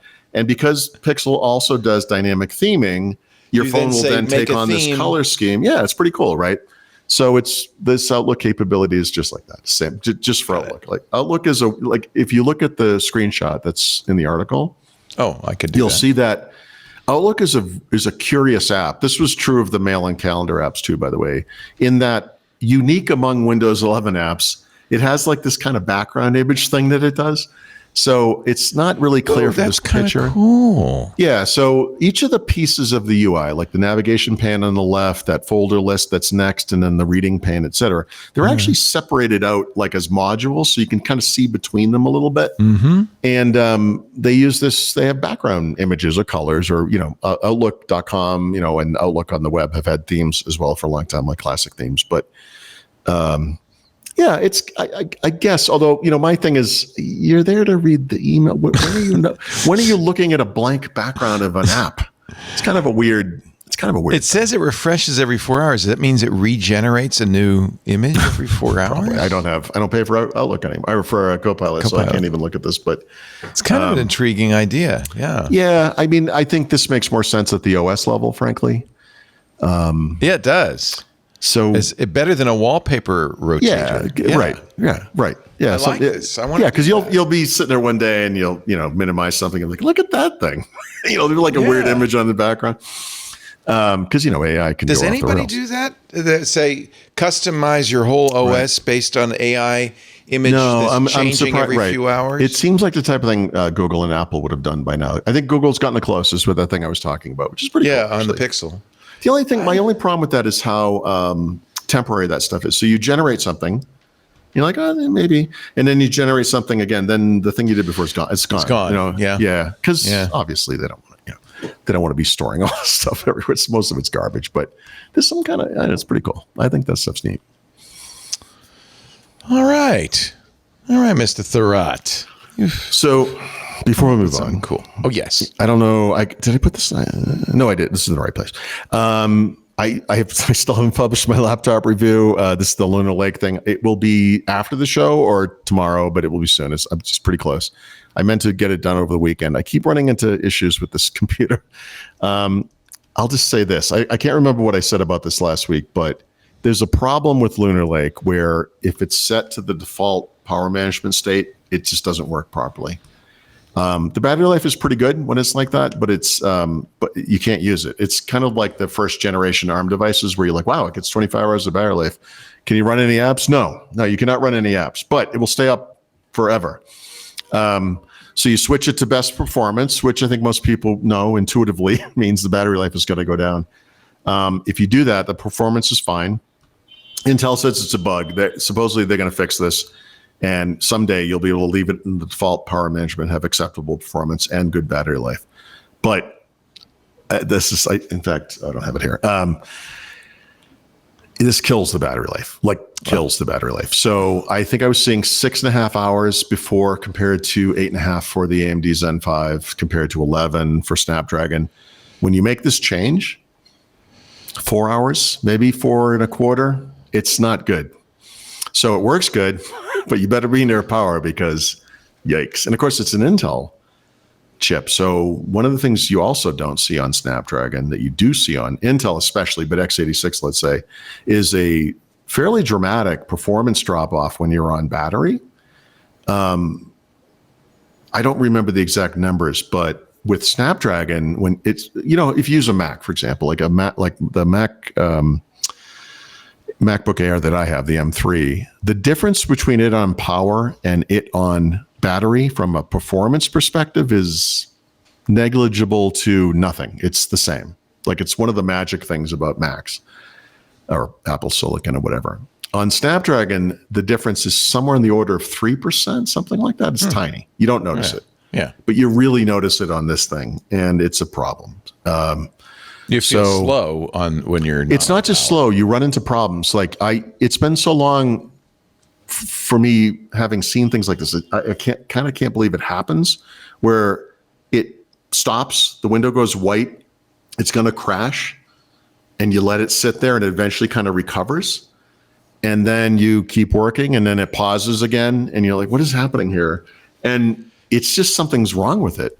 And I mean, sometimes it's seconds, several seconds, 10 seconds. I don't know. It doesn't sound like a lot, but when you're in the middle of typing a sentence and the window goes white and you can't write anymore, and you're like, is it okay? And then, tick the clock, and then, nope, it's back. And then it catches up with all the stuff you just put in there. It's just not a good experience. So supposedly Intel's going to fix this. We'll see. It's a tough one because I really wanted this to work well, and it's a little loopy, unfortunately. Well, this might cheer you up. Retcon 5 has taken your prompt and created a river and a balloon in a Renaissance painting. Oh, there it is. That's beautiful. What was this done? How did you do that, Retcon? Is that AI, or did you actually find a Renaissance? No, I noticed this looks like the real deal. It's not formatted to look like my phone. Can you please have that be a vertical, could it be in portrait mode? Too much landscape. Oh, it looks great. I know. Is that AI? Midjourney, It's Midjourney. Yeah. Midjourney has gotten so good. Right. It's a little scary how good Midjourney Yeah, but Leo, what about the people whose job it was to create Renaissance-style paintings for you when you asked them to? Like, where are those guys going to get jobs? Thomas Kincaid, Master of Light, is going to be out of work, kids. Pretty sure he's been a robot for about 20 years. But oh yeah, he's already retired. What's Bill Murray? Oh, what's that guy? The guy with the afro and Bob Ross. Bob Ross. What's he going to do? Who's going to paint those happy little trees? Huh? That's going to be one of the styles. Bob Ross. Oh, I'm sure it is. Just like what was that documentary filmmaker that would do the what's the guy's name? Apple stole his name and he was really pissed. And he got really mad because he would do that effect where he would just scroll over a still image. Ken Burns. Ken Burns, yes, the Ken Burns effect. He started with a Civil War. That's right. Because there were no movies. You had only still images, right? So you pan and scan the image. And Apple created a Ken Burns effect, which in iMovie, and he was pissed. Yeah. So then they paid him. They licensed it. So everybody's happy. But you're going to see, maybe they don't call it that, but it's going to be like the Bob Ross effect. The AI. Well, that's what. I mean, honest, in the style of Bob Ross. Painters are pissed off about is they say, well, you ingested all painters? Our images. I love that who are these painters? The painters, the painters. What are you talking painter about? People. I'm not saying they don't exist. I mean, don't get me wrong, but there are artists. Not, if you were to list the top 10 careers, I don't think oil painter of, I would like to get a portrait of my family and I would like it to take 27 hours. Could you have one of those things? I have in my library in the other room. I have a nice library, built-in bookshelves and stuff. That's something I've always wanted. And I have a portrait of my great, going back to the 1830s, I think, grandfather. Right. Done by an itinerant painter. That was a job. Nice. The guy would go around on a horse in a wagon, and he would say, paint your portrait for $50. Right. And those guys were probably pissed about photos. Matthew Brady comes along and the whole thing's out the window. You hardly ever see a painter in a wagon anymore, right? The picture of your great whatever grandfather, that guy could have had the biggest smile on earth on that photo or in that painting. But if you took a photo of that guy, well, it doesn't in the painting. And he had to hold it for 3 minutes or whatever, right? That was the problem. No, but he's very grim. Maybe, I don't know, maybe he knew that photos were coming. Maybe he was being eaten by a panther because it was the 1830s. I don't know. His wife, they both got their paintings. Yeah. And I've never seen it, but I have, his name is Anthony Salsa. But the point is, things change. Things change. Now we have photos. That's the way it is. Look, way too many photos. Here's the type of happy attitude I always bring to everything I talk about. Maybe this thing will get people to appreciate the style of paintings more than they did 10 years ago. It's a beautiful Renaissance painting. I love it. It is. It's a high quality image. Yeah. Is Raphael upset that he's not getting a little something on the back end? Botticelli is so pissed. Yeah, those guys are rolling in their graves if they weren't already dust or whatever. So upset. All right, let's take a little break before we annoy any more painters. And yes, the crucial painter segment of our audience. Yeah, no more painters listening to our show. Yep. That's how it goes. My mom's an artist, or what? I mean, she doesn't anymore because she's getting on. But yeah, no, I I went to art school. I one of my best That's friend's right. wives graduated from art school. You know, she's allegedly a Oh, my graphic my artist. sister has an MFA from the Rhode Island School of Design, very prestigious art school. My nephews both have degrees from RISD. Yep. There's not a lot of. Well, one of them is a graphic artist, so he has a lot of work. That's Will. When I went to art school, they didn't even have a computer. yeah, It was literally But you studied graphic design, though, right? no. I just Fine art. No, I left. I mean, I only went a year. I quickly realized my goal was to never make any money, this was the right career path. But my daughter studied to be a poet, which is even better, frankly. amazing. So, did you paint the painting behind you? Is that your work? No. So they have great art fairs or whatever here on I know, weekends, I love it. and we have a couple. You can't really see the other ones, but we have a couple from this That's nice. woman, and the local. and they're beautiful. Great.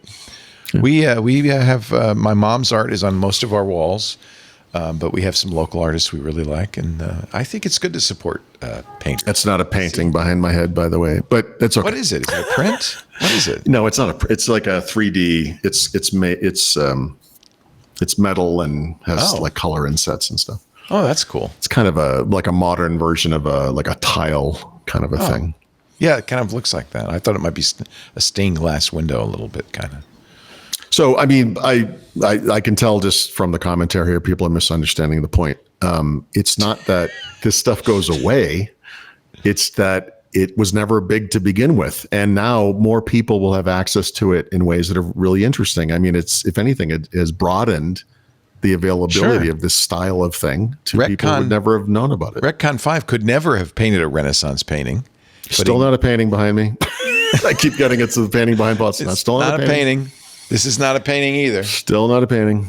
Nor is it a neon sign. Yep. But it's Not sort that of it like matters. that. It could be. We have paintings. Some paintings right over there. Hey, let me do an ad. Sure. A crazy thought. And we'll try to raise some money. And then when we come back, we will talk more about other things, because you're watching Windows Weekly with Paul Thurrott, which has the week off. Our show today brought to you by Veeam, VEEAM, the data resilience experts. Without your data, if you're a company, your customers' trust turns to digital dust. That's why Veeam's data protection and, note this, ransomware recovery ensures that you can secure and restore your enterprise data wherever and whenever you need it, no matter what happens, even ransomware. Veeam is the #1 global market leader in data resilience, trusted by over 77% of the Fortune 500 to keep their businesses running when digital disruptions like ransomware strike. Seems like, I read in the headlines, this company paid $10 million to ransomware gang to get their data back. And I always say, how did you let them get your data? How come you don't have a backup plan? Well, that's what Veeam will help you do. It'll let you back up and recover your data instantly, and not just on-prem, but across your entire cloud ecosystem. Veeam does more than that. It proactively detects malicious activity. So within, you're probably going to stop the bad guys before they strike. And this is really important, it removes the guesswork by automating your recovery plans and policies. I bet you a lot of companies don't even have a recovery plan and policy. Their recovery plan is, we hope it doesn't happen. We hope it doesn't happen. Well, no, you need to get Veeam. And by the way, if the worst happens, you'll get real-time support from ransomware recovery experts. They will help you get back up and running, and it won't cost you $10 million. Data, it's the lifeblood of your business, so get data resilient with Veeam. Go to VEEAM.com to learn more. VEEAM. Find out why 77% of the Fortune 500, 77% use Veeam. Veeam.com. We thank Veeam so much for supporting Windows Weekly. Actually, we thank them for the job they do to protect our listeners and viewers' businesses. And we thank you as a fine Twit listener and Windows Weekly listener for the support you give us by telling Veeam when when they ask, oh yeah, we saw it. I saw it with Paul and Windows Weekly. It's great stuff. All right. Are there still earnings? Are we not done with earnings? Well, Jeez, they dribble in. That's the problem. So there's a bunch back to back to back, and then the laggards. Like I mentioned, Spotify, for example. We won't talk about them, but just quickly, ARM and Qualcomm, because they're involved in a something that could turn into a legal in-court challenge in December. We'll see, but. ARM, which had been kind of creeping up to the billion mark in revenues, only hit 844 million this past quarter, which that's kind of surprising. That's such a small amount of money compared to all the people who use ARM. Yeah, for their designs. I know it's crazy. Qualcomm, the biggest licensee, I believe, of ARM, made 10.24 billion in revenue. Right? They're going gangbusters, almost 20% growth. Right. Both of these companies were asked in their post-earnings conference calls, what's going on with the other guy? Anything you want to talk about there? And both of them, kind of say the same thing. It's like, we can't really talk about it, but they're wrong. And we're going to defend our blah, blah, blah. We'll see what happens. I don't think it makes sense for this to go to court. I think the outcome here is fairly obvious. We probably talked about this notion that there's some kind of happy middle ground where Qualcomm pays more, but not what ARM wants them to pay, and that makes some sense. We'll see. But ARM had to, for regulatory reasons, has to assume they're going to lose this case, which they don't say they believe, and they're not expanding as quickly into AI as I think a lot of people would like. But they're doing okay. It's fine. But you're right. I agree. It blows my mind. And maybe this is part of the problem. They look over at Qualcomm and Apple and all these other companies like, those guys seem like they're doing pretty good. We don't even have $1 billion. We make these reference designs. What's going on? So it's kind of amazing. Yeah. And I didn't have time to write about this, but it just happened. But when I reported earlier in the month, I guess, on Intel and AMD, and even in its diminished state, Intel is still quite a bit bigger than AMD from a revenue perspective, whatever. From a getting their processors out in the world into PCs, much bigger. And it's kind of the lingering inertia effects of all of their payola stuff over the years. Like they pay to play. Like they've done a good job with that. But AMD, the other thing we would have talked about at the time was their revenues from the data center, which is increasingly kind of AI GPU based, is going gangbusters. But they're still just a fifth the size of NVIDIA from revenue perspective. And so their other two businesses, which is basically client computing, which is, holding pattern, it's okay. Although I think they make the best chips for PCs right now in the x86 space. And then from graphics cards is negligible. That's going down big time, right? So they're not. It's just not good. So it's very clear they're making a big push in the data center, and they had to make a regulatory filing, or they made a regulatory filing in which they had to admit they are laying off people so they can focus more on that data center revenue. They're kind of shuffling the decks a bit, and less emphasis on the client stuff, more on the data center, which long term, I don't know, that could be bad. I think AMD is important in the PC space. I hope that doesn't fall off a cliff. Yeah, no kidding. Yeah, so we'll see. Would you say Intel has fallen off a cliff? Yeah. Well, I mean, yeah, of course. I mean, but they're still the biggest fish in this small pond that is PCs, right? Right. It's still a couple hundred million Wait a minute. a year. Did you call the PC pond the small pond? Well, compared to smartphones and IoT and cloud, yes. Yeah. What a change. Yeah. What a huge change. So the silver lining, if you will, I made this case probably several years ago now, was that Microsoft, which once ruled the industry, was whatever size, it was personal computing. Today, Microsoft owns I would say the smallest of the big 3 or 4 client platforms. It's bigger than it's ever been, right? So they're doing fine, and the PC's okay. It's not going away. I mean, I think the post-PC world that some people thought was imminent is not happening, but it's not going to, what was it, probably 2011, 2013 at the latest, we were looking at, they're going to sell 500 million things that, 500 million units a year. No, they're not. That's never happening. So we're in the 2 to 240, 250 range, I would say right now. But really if that's all you have, you're screwed. Like AMD is going data center for all the obvious reasons. NVIDIA is the biggest hardware. Well, actually, I guess Apple is, but Apple and NVIDIA are humongous hardware companies, all based on not all based on ARM. I'm sorry, based on ARM in Apple's case, and based on GPUs in NVIDIA's case in the cloud, right? Intel dominates this market, but it's like they're not doing great. I don't know if you noticed. Not going good. Yeah. Okay. I know. I really wanted to talk to Richard about this. I might just call him. Yeah, Richard does a show called .NET Rocks. Richard? Yeah, call. Hey, Richard. So we knew for quite some time. Microsoft's fairly transparent about this. Always hits the date, but in early to mid-November, they have a .NET Conf every year. It's a virtual 3-day conference. It's ongoing right now. Literally, you could go look up Google .NET Conf and you'll see a live event happening right now. The first day was yesterday. They released .NET 9 and a new version of Visual Studio to match. .NET 9 brings a bunch of capabilities across the stack, and .NET is not the .NET we kind of grew up with. It's open source and cross-platform and all the good things.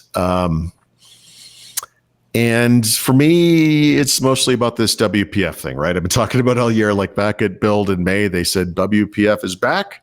We're bringing back this app platform that debuted. Well, technically it debuted in 2003 with Longhorn as Avalon, but it shipped really, I would say, in 2006, I guess.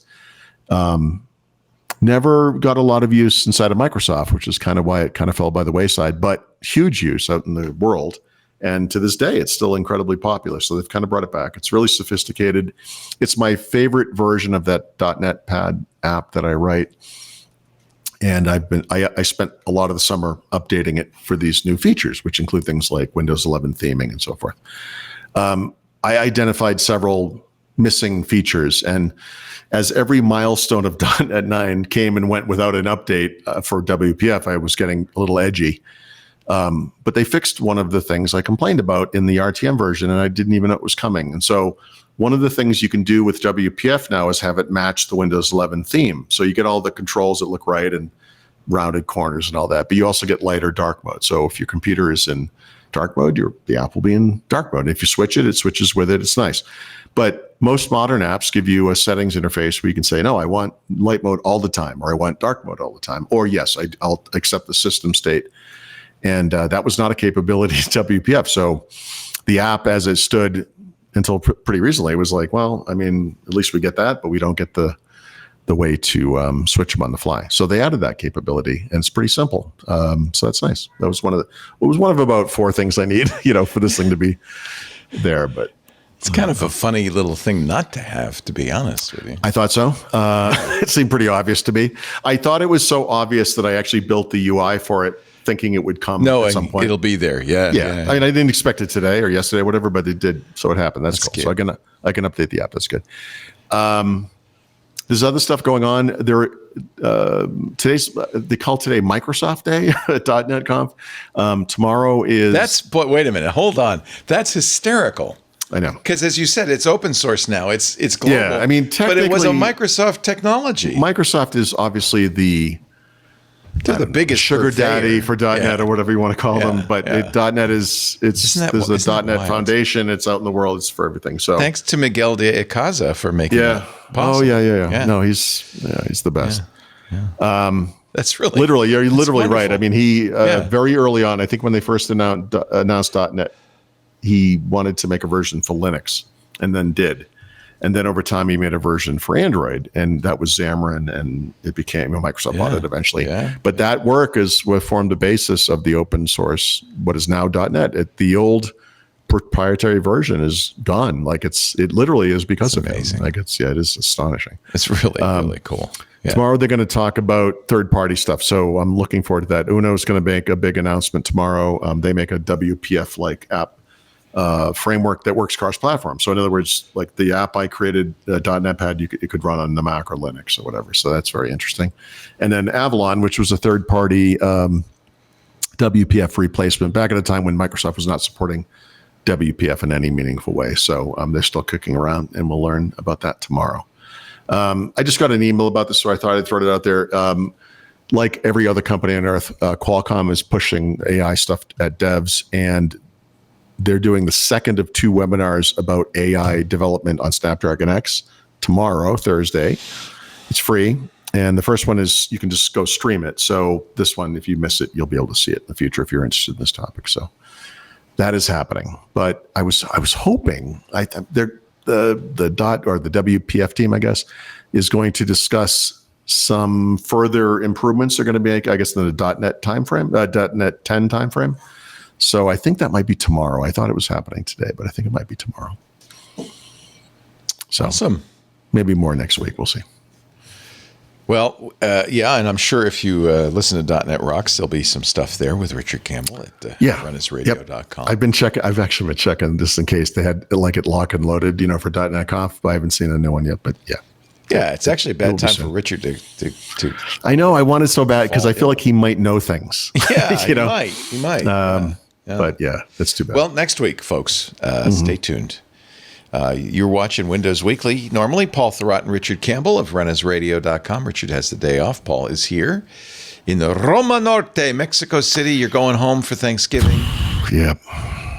Then are you going to go back for the winter? Or are you going to? This has been our longest trip here so far, but we're going to try to do at least 3 months starting. How does in January. it feel?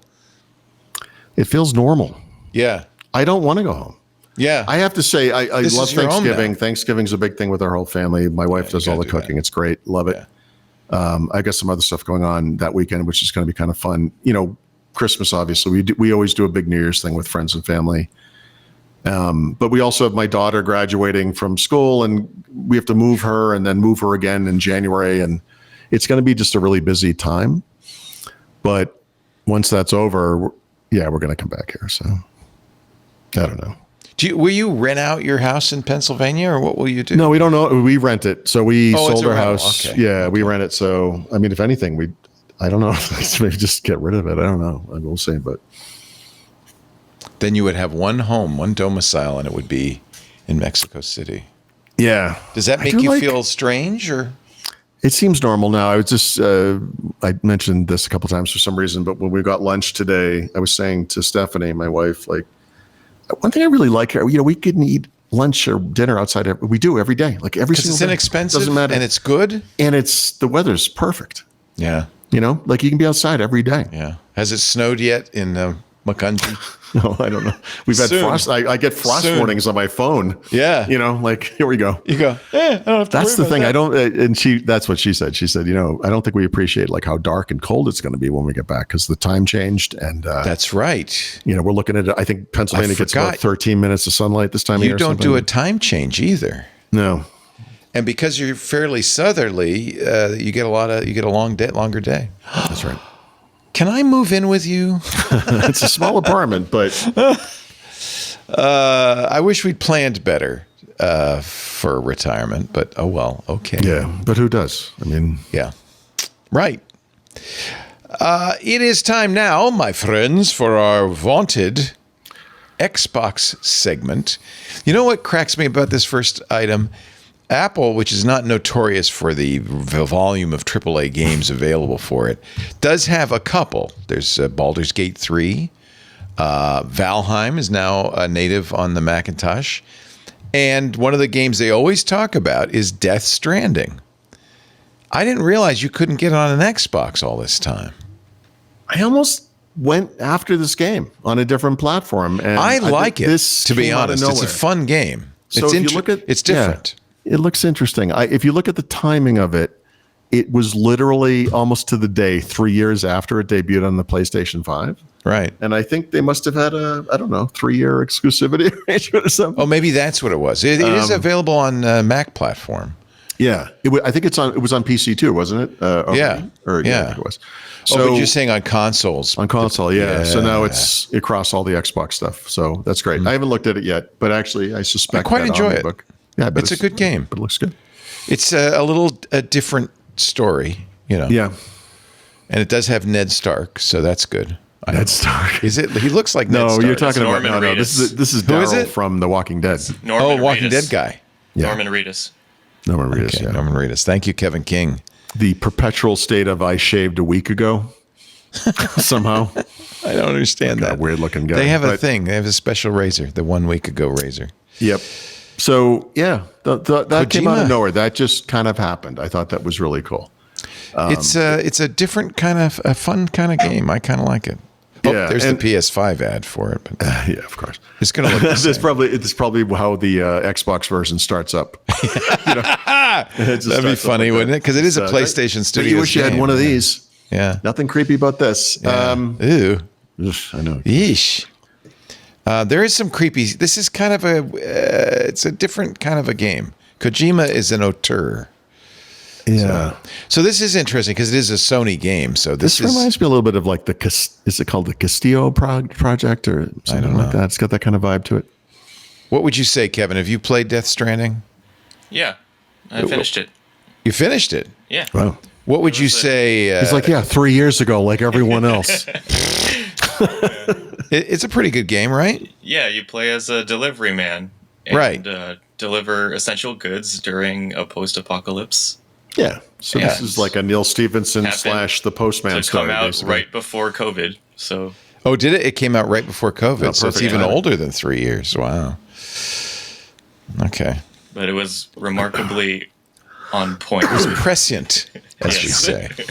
Prescient. It's kind of creepy looking. Yeah, it is. It's fun though. I enjoyed it. Well, it's just on PlayStation. I mean, Xbox. It's not on Game Pass or anything. No, I think it's across. I think it's on everything. Let me Oh, just make okay. sure. Let me just make sure. But I believe Okay. it's. It was also it was on PC Game Pass previously, actually. Oh, okay. Yeah, I thought so. I thought it was on. Yeah. Oh, okay. Cool. Well, then I can play it because I have Game Pass. There you go. They Sorry did about ask that. Phil Spencer, are you ever going to Yeah. put some Microsoft exclusives on PS5 or allow? Oh, he said we're going to put them all on a base. So I mean, like this is a lot like the Outlook topic before, and honestly, it's tied a little bit to this Death Stranding thing, like where these companies want to get their games everywhere, Yeah. but it's also super controversial in that kind of fan base way. And I said this to Brad this morning. If you want this thing to survive, this thing being Xbox, you have to understand it's not going to be console. They have to go everywhere. They have to. So they still are being kind of cagey about it. But in an interview with Bloomberg, he did say a couple of things that were pretty explicit, which I kind of like. Think about a quote like this. He said, "Longer term, I love us building devices." I mean, there's so much to unpack in that sentence. It's so short. Longer term? So you don't like you building devices now, is what you're saying. In other words, if you look out further to the horizon, there will become an age where we're building more devices. Where What does that mean? What is it? Is it Xbox Yeah. a device? Well, I don't even know what that means. Right now, the big focus at Xbox is getting these games on other platforms to increase the audience size, right? Right. You know, they buy something like Activision Blizzard where those gamers are on mobile. They're on PlayStation 5. They're wherever they are, right? They're on Switch or whatever. right. They're all over the place. So that, obviously Call of Duty, big deal. Got it.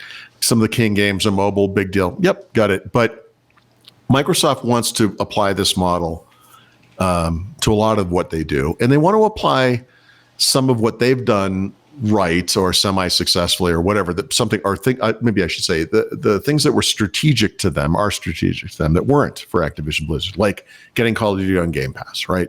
So they've got this kind of mix of things they're trying to figure out right now. It's been a tough year. I think everyone understands that, but we got a pretty weak console refresh. There are rumors, leaks, I should say, they're not rumors, that Microsoft has been working on true next-gen consoles that are really interesting. One of the possibilities being based on ARM, right? When you hear something like longer term, you can kind of imagine like there are going to be more devices. Some of them will be maybe traditional consoles like we know today. Some of them will be portable gaming somethings. We'll see. One of the things I speculated was that perhaps Microsoft could license Xbox OS to hardware makers like they license Windows and let companies that are better at this or smaller companies that could withstand smaller margins make the hardware, right? Maybe there's some version of the Xbox a developer platform where you create a game that runs on the console. Maybe it runs streaming or otherwise on mobile. Maybe it runs on Windows. Maybe these things are kind of closer than they are today. So we'll see. We don't really know. What we know is that short-term hardware sales are falling off a cliff. Activision Blizzard, I guess you could argue from a revenue perspective, is kind of keeping it afloat. But they have a lot of good IP, right? And so Halo, Gears, whatever, this stuff should be on PlayStation, which to a certain part of this, population out there, the community, is not what you want to hear. I get it. But I always point to Call of Duty as the example of why this can work. So when I was heavily into Call of Duty, one of the things I saw happen over time was that 10 years ago or whatever, when I got online, I was playing against Xbox people. At one point it changed so that now I was playing against Xbox and PlayStation people, and that made for a dramatically bigger audience. Now I play against, one could play against Xbox, PlayStation, PC, and game streaming users, meaning someone could be sitting there on an iPad with a controller streaming the Xbox version of Call of Duty over the cloud and playing against me in a multiplayer game. And I could be on the PC, I could be on Xbox, whatever. So that's the model. That's the, big tent. I don't know what we call that. Like, it's a more diverse, open, big market, and that's what Xbox is becoming. And some people can't stand it, but he kind of addressed a lot of this in a very short interview and said, look, we're trying. There's no version of the future where we make $1,000 console and it sells. Like, it's not going to happen, which is a slight dig at PlayStation, which sells a $700 console, which is not going to sell, right? I mean, it's just not going to make a difference. But he wants to make mobile devices, whatever that means. People have been asking for that for maybe decades, but certainly for years. They want to open mobile app/game stores on iOS and Android, and that's held up, and all the regulatory nonsense is going on right now. So we'll see what happens there. They're trying to make a go of the game streaming stuff over the cloud. Obviously, they're set up pretty well for that. And they have these subscription services, right? Which one might imagine, what if you were an Xbox Game Pass Ultimate customer and you could play those games on Nintendo or PlayStation, right? So we'll see. We'll see where the world goes. But if he's making devices, it sounds like do you think that Microsoft wants to make, for instance, a Steam Deck or a Switch? Or yeah, I do. That's what they're talking about. Yep. Interesting. Vaguely, because they don't know what model might work, right? So I have sort of they don't have hard plans. They just I mean, if you look at the current generation of consoles, we talk PlayStation, Xbox all day long, but the reality is the big seller here is Nintendo with Switch, right? The Switch. This is this thing that has cartoonish graphics. It's portable. You can dock it, play it on your TV, but you can also sit in a bus going to work and play games there. Yeah, we were talking about people love them. COVID games. Somebody in the chat room like me played Animal Crossing. Yeah.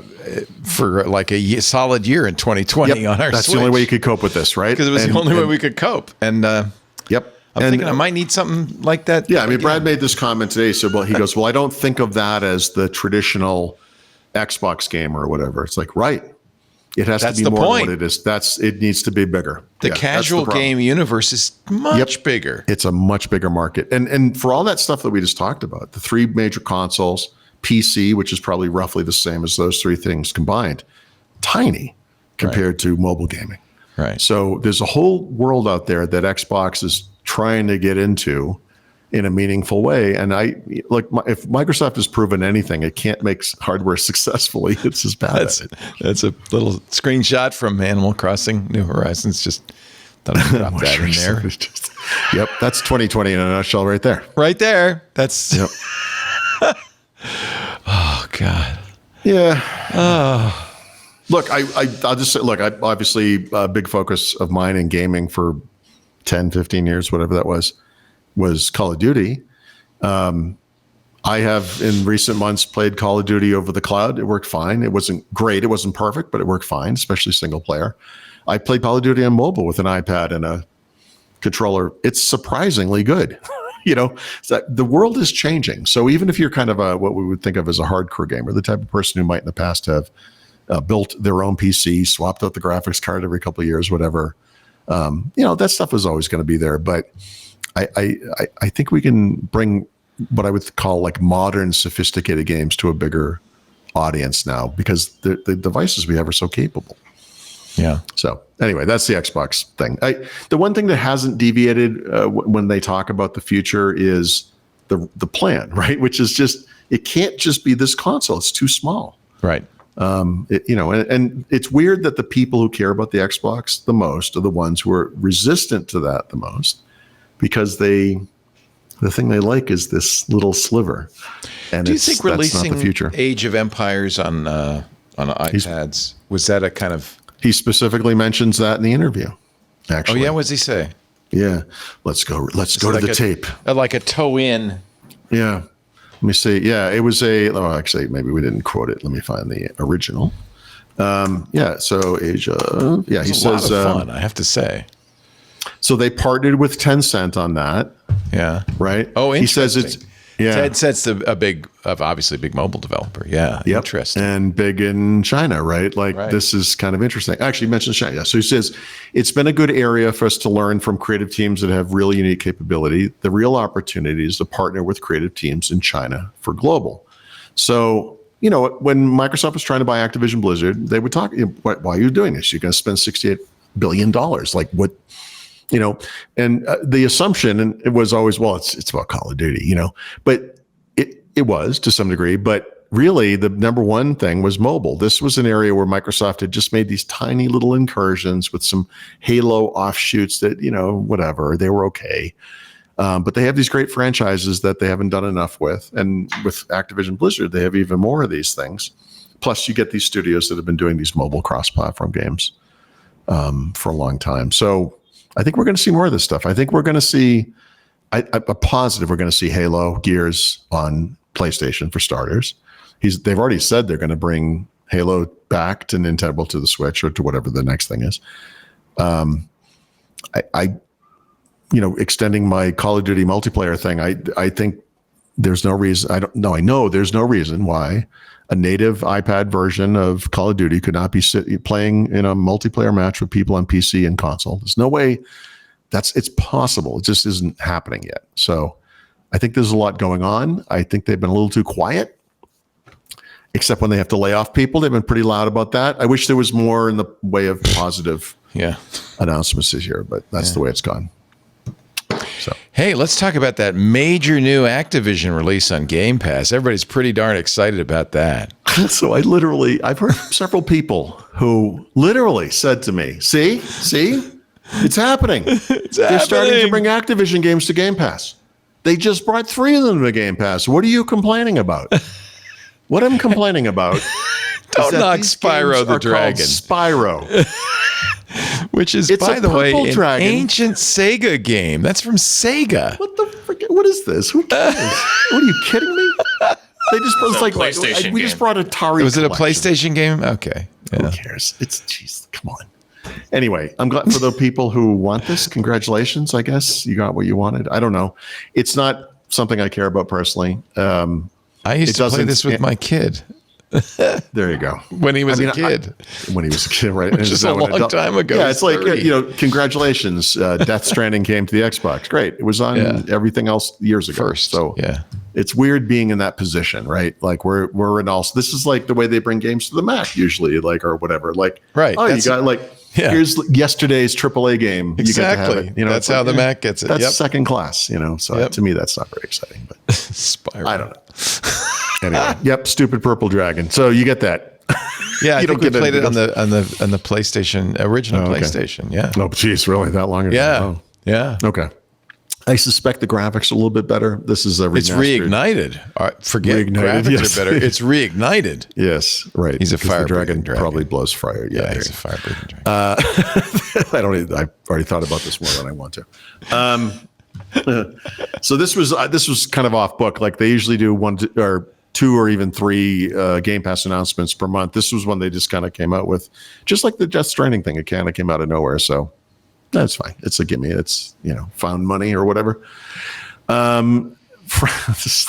This will read like wait, they didn't have this. So Microsoft has brought back a feature that the Xbox community has been clamoring for years now, which is called friend requests.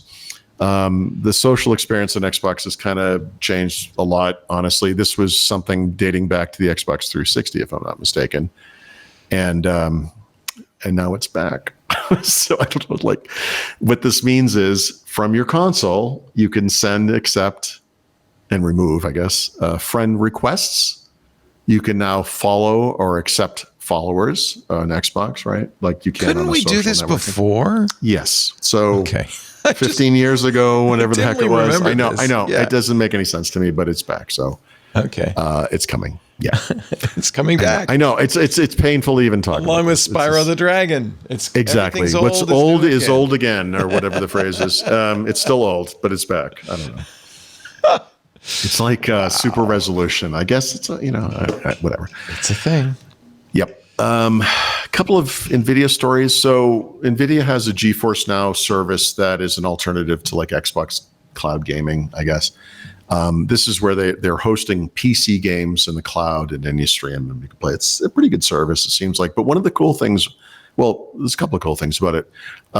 They have paid and unpaid tiers, and of course, the people who pay get better placement in the queue and so forth. But what they didn't do until right now is limit your ability to play games each month. But now they actually have they're starting to cap usage even for paid users, because I guess a lot of people were on there for a long time. So let's do the math on this. So they're going to have different tiers. So I think it's the basic one is 100. The basic paid plan is 100 hours a month. Let me bring up calculator here. 100 divided by 30. So that means you could play for about 3.5 hours a day in a typical month, I guess. Were you doing this more than that? That should be enough for that should be enough for almost anybody. I couldn't agree more. But how much do you want to do that? I don't know. They're going to have like 15 hours of playtime rollover per month. They must. I mean, they've done the math. They know that's. Yeah, they know what it's costing them. Yep. Yeah. Yep. Yeah, it's always the case with online services. There's some tiny percentage just abusing it and taking advantage of all the resources and the bandwidth. Yeah, so they're going to make you pay for that, and then if you go over the 100 hours, you can pay. I think it's $3 a month. 100 hours is a lot. I mean, unless it's your only gaming platform. Maybe if that was it. I mean, 3.5 hours seems like a lot. I'm trying to imagine that human being. I suppose, yeah, it's possible. When I play Valheim, right? I sometimes have 8 hours sesh. Yeah, but you're playing it on your device or whatever, right? Like on a computer. It's like on a 55-inch screen. I'm in in Viking world. You're not streaming it from a data center. It's like Yeah, that's right. I mean, that's what's weird to me. Although, like I said, the game, the cloud gaming experience has gotten better. I think with Call of Duty Black Ops 6, they wanted to make sure that was a pretty good experience. So they bumped up all the resources and whatnot. But I don't know. I can only imagine what AI services suffered because of that little change. But my God, you're killing us. Yeah, it's kind of weird. But anyway, that's good. And then NVIDIA infamously on the PC has this app called the GeForce Experience, which is quite an experience, by the way, if you've ever used it. So what is that? Is that Windows? So I don't remember when this started, but a couple of years ago, they actually force you to sign into an NVIDIA account to use this thing. And you get it on when you have an NVIDIA graphics card. And I love this. Yes. Yeah. So what it does has is a lot of features. It makes sure your drivers are up to date, but it also optimizes for the games you have installed. So you see this. There's a lot of things that do this. I mean, a lot of this is kind of a common thing, but they're replacing it with something called the NVIDIA app. And to me, the big change is you don't have to sign in anymore. And it's also a lot more responsive. I think the original GeForce Experience app, which was probably written in Visual Basic or something. It's just this ancient, terrible thing. And I feel like every time I run it, I have to install drivers. Like every time, I don't know what's going on with it. But this is probably going to be a big improvement. So I assume at some point they'll push you to it. If you're on GeForce Experience, you'll just get this at some point. But right now, you can go to the NVIDIA website and just download it and see what it's like, at least. So that's out, and that's good. And then finally, Sony revealed as part of their earnings, right, more earnings, that they have now sold 65 million PlayStation 5 consoles, which for the good price number. of this thing and the fact that they launched in the pandemic, there were supply issues in the very beginning. Pretty good. So the problem for PlayStation 5 is it's on track to be the lowest selling PlayStation console of all time. And what they need to beat is the PlayStation 3, which the numbers vary, but I want to say it's about 88 million. Oh, wow. So somehow between now and end of life, this thing has to sell another, 23 million units-ish? What would really help you sell those 23 million units is make a $700 version of the PlayStation 5 and call it, I don't know, Yeah. Pro? Here's an idea. I'd sell a 1080p version for $200. I bet that would sell like gangbusters, right? There you go. Exactly. I doubt that their developer pipeline could accommodate that. I think that's the problem. I bet the assets are so humongous. That's it. I don't know how they would ever do such a, we need like, I just mentioned super resolution. We need like super D resolution, take a game and like de-asset it. Downscale it. Yeah. Yeah. I mean, they can make Doom run on a toaster. I guess this is technically possible. But anyway, the big deal here to me is I would just say, look, we don't know what Microsoft has sold, 7-8 million. No, it's probably, I don't know, 30 million, somewhere in there. Somewhere it's less than half, certainly, of what Sony has sold. But I just, given the circumstances and given this part of the market and the way the world's gone, honestly, I'm not sure it could have done better, other than the fact that cost reduction hasn't really happened. That's typical with each console generation. And then they've had things like PlayStation VR, which did great on PlayStation 4 and fell off a cliff, and they stopped doing it on PlayStation 5. So they're obviously seeing the effect of some changes to the market too. But yeah, 65 million. That's Microsoft would kill for that number. Yeah. How many Xboxes? We don't. I'm going to guess 30, 25, 30, somewhere in there. We have to guess. It's less than half. Yeah. There was a point where historically it had been 50% for a long time, and there was a point where I don't remember who said this, some analyst, but it was like actually it's closer to a third now. Like it's not great. Yeah. Yeah, that's not great. Yeah. You're watching Windows Weekly. This is Mr. Paul Thurrott. You probably have met before. I hope you have. If you're new to the show, we welcome you. We stream. Well, there are new. I assume that everybody knows you and knows the show, but we are streaming now on all these new platforms, 8 different platforms. So I think we are getting some new people every once in a while. We're on TikTok now. I see people saying, Leo Laporte's still alive, things like that. So, jeez, what do we have to do to be popular on TikTok? Is there some kind of a dance we have to do? Yeah, we have to do a dance. Like, remember the Fortnite dances were big for a little while? I'll just start doing that because that's like how out of touch I am. Look, we're putting landscape video on TikTok, so you kind of get a sense that we probably don't know what we're doing. But we are also on Discord for our club members. We're on YouTube, Twitch, LinkedIn, Facebook, X.com. We're on X.com. We are all over the place, and right now we have 600 so people watching on those various streams. So thank you, welcome. And if you've not been here before, this is our Microsoft show, Paul. And usually Richard Campbell's here. He's got the week off. He'll be back, I hope, next week. Mm-hmm. And we'll get Richard's contribution. Of course, his website is runasradio.com, and I will use this as an opportunity to just plug, as he often does, the latest show, which is about SQL Server Management Studio with Aaron Stellato. We miss you, Richard. Come back. Come back soon. Meanwhile, we continue with the back of the book and your tip of the week. And this time I even know what's happening. So I don't have a tip per se, but I wrote something today that made me go back and look at this. And one of my big goals for this trip, we've been here for almost 7 weeks, is to get the Windows 11 field guide updated. So if you have this book, I've actually updated 28 chapters so far. There'll be more. Holy cow. Holy moly. But here's the thing. So that's actually, it's a lot. It's a lot.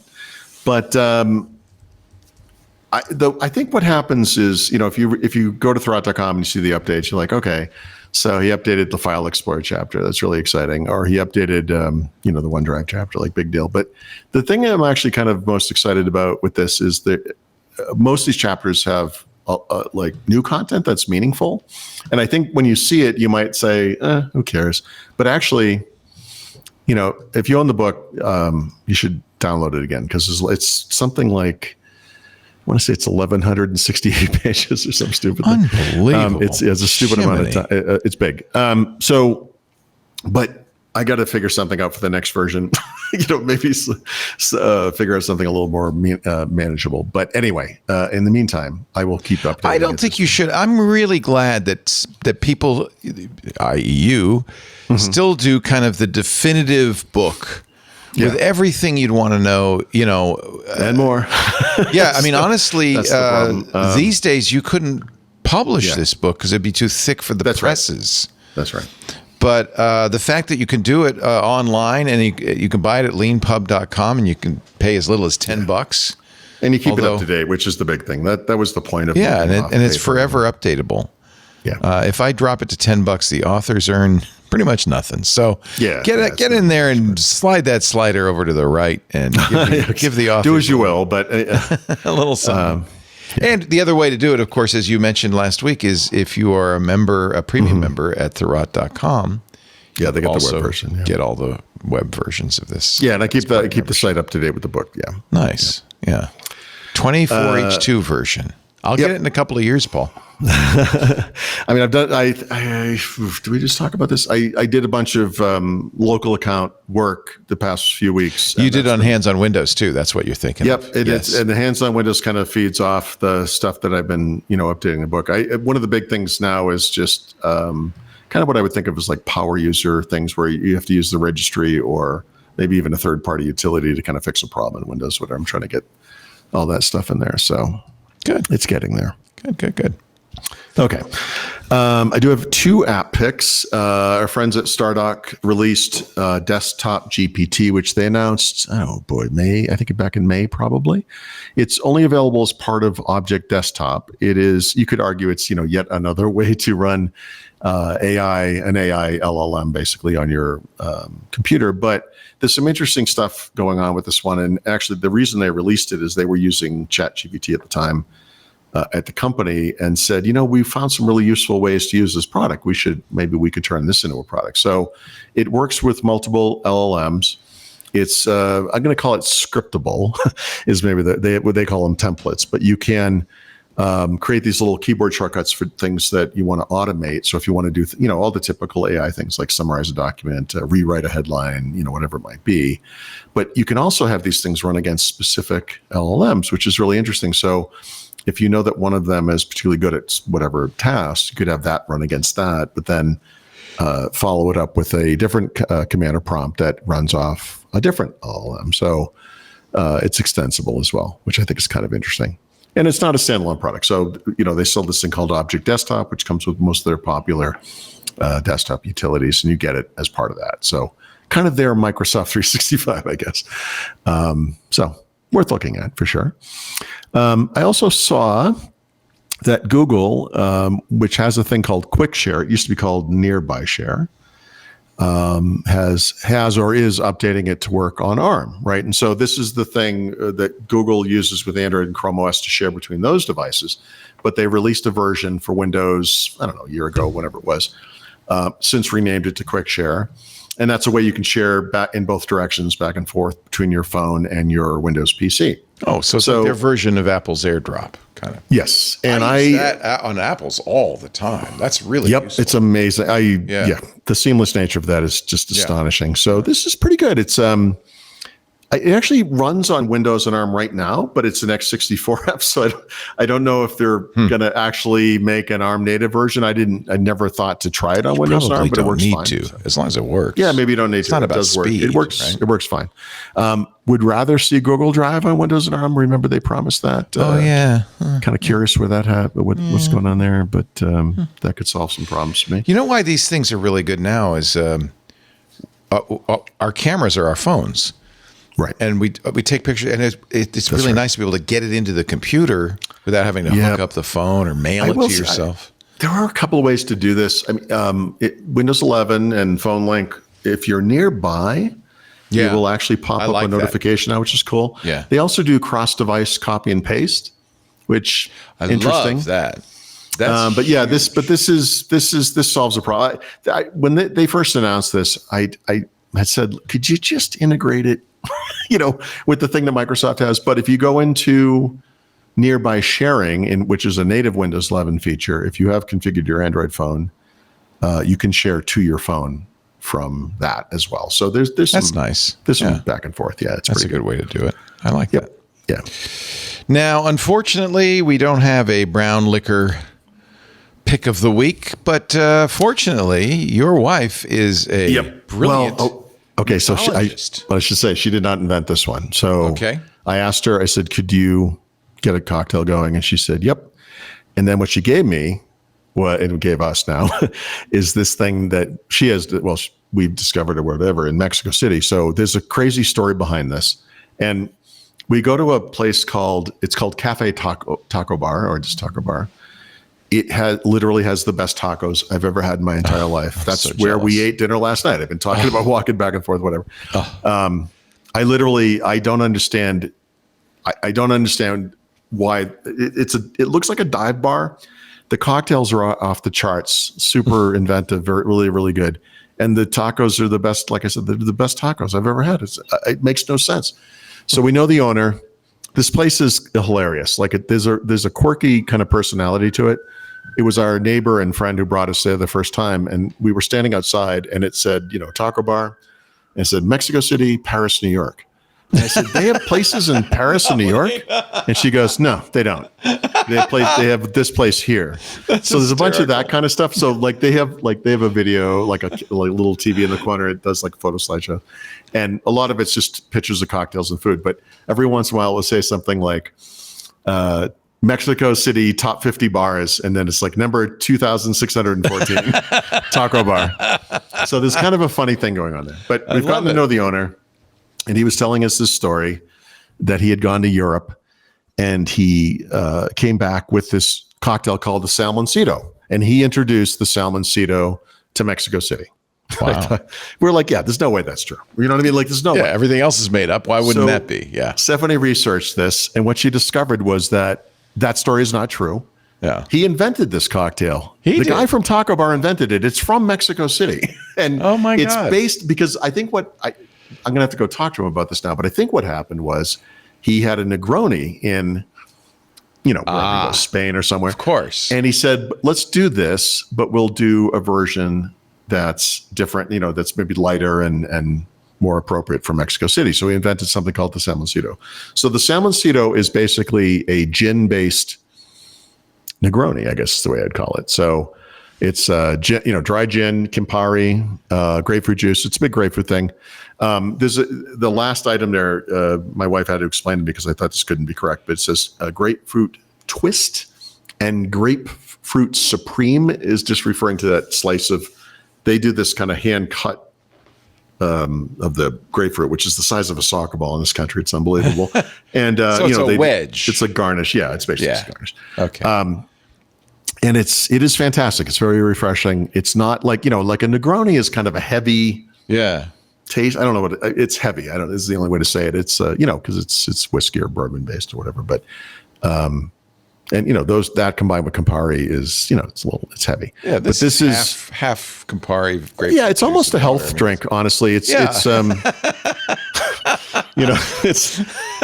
zesty and grapefruity and it's a health drink. Yeah. So I haven't had it Oh, actually, let me read what she wrote here. So I didn't paste it. I wanted to kind of surprise people. Yeah. So it was invented in 2013 by Christian de la Torres. That's the guy from Taco Bar, the owner. Spread through the native Mexico City.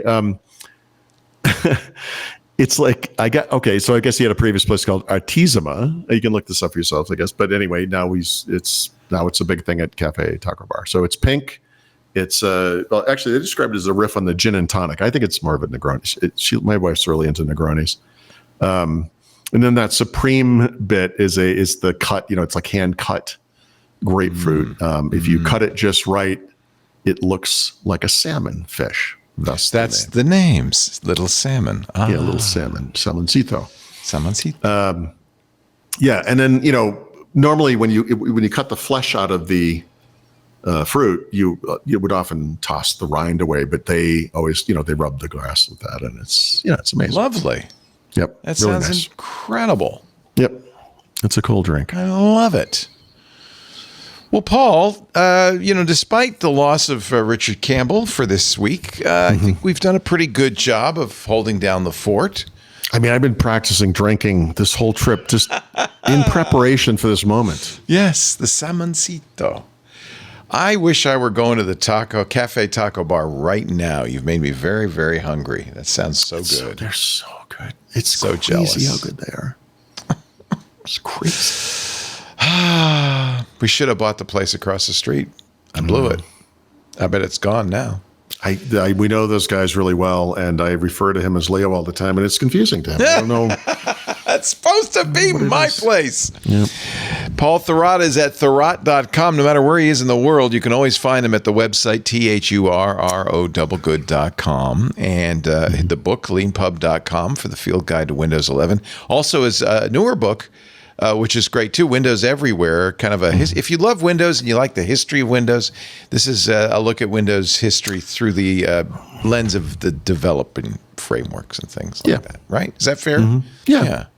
It's probably more broadly interesting than it sounds, honestly, but it's great. But it is, I love it's it. kind of a, how whatever was happening in the world at the time influenced Windows or vice versa from a kind of a developer perspective.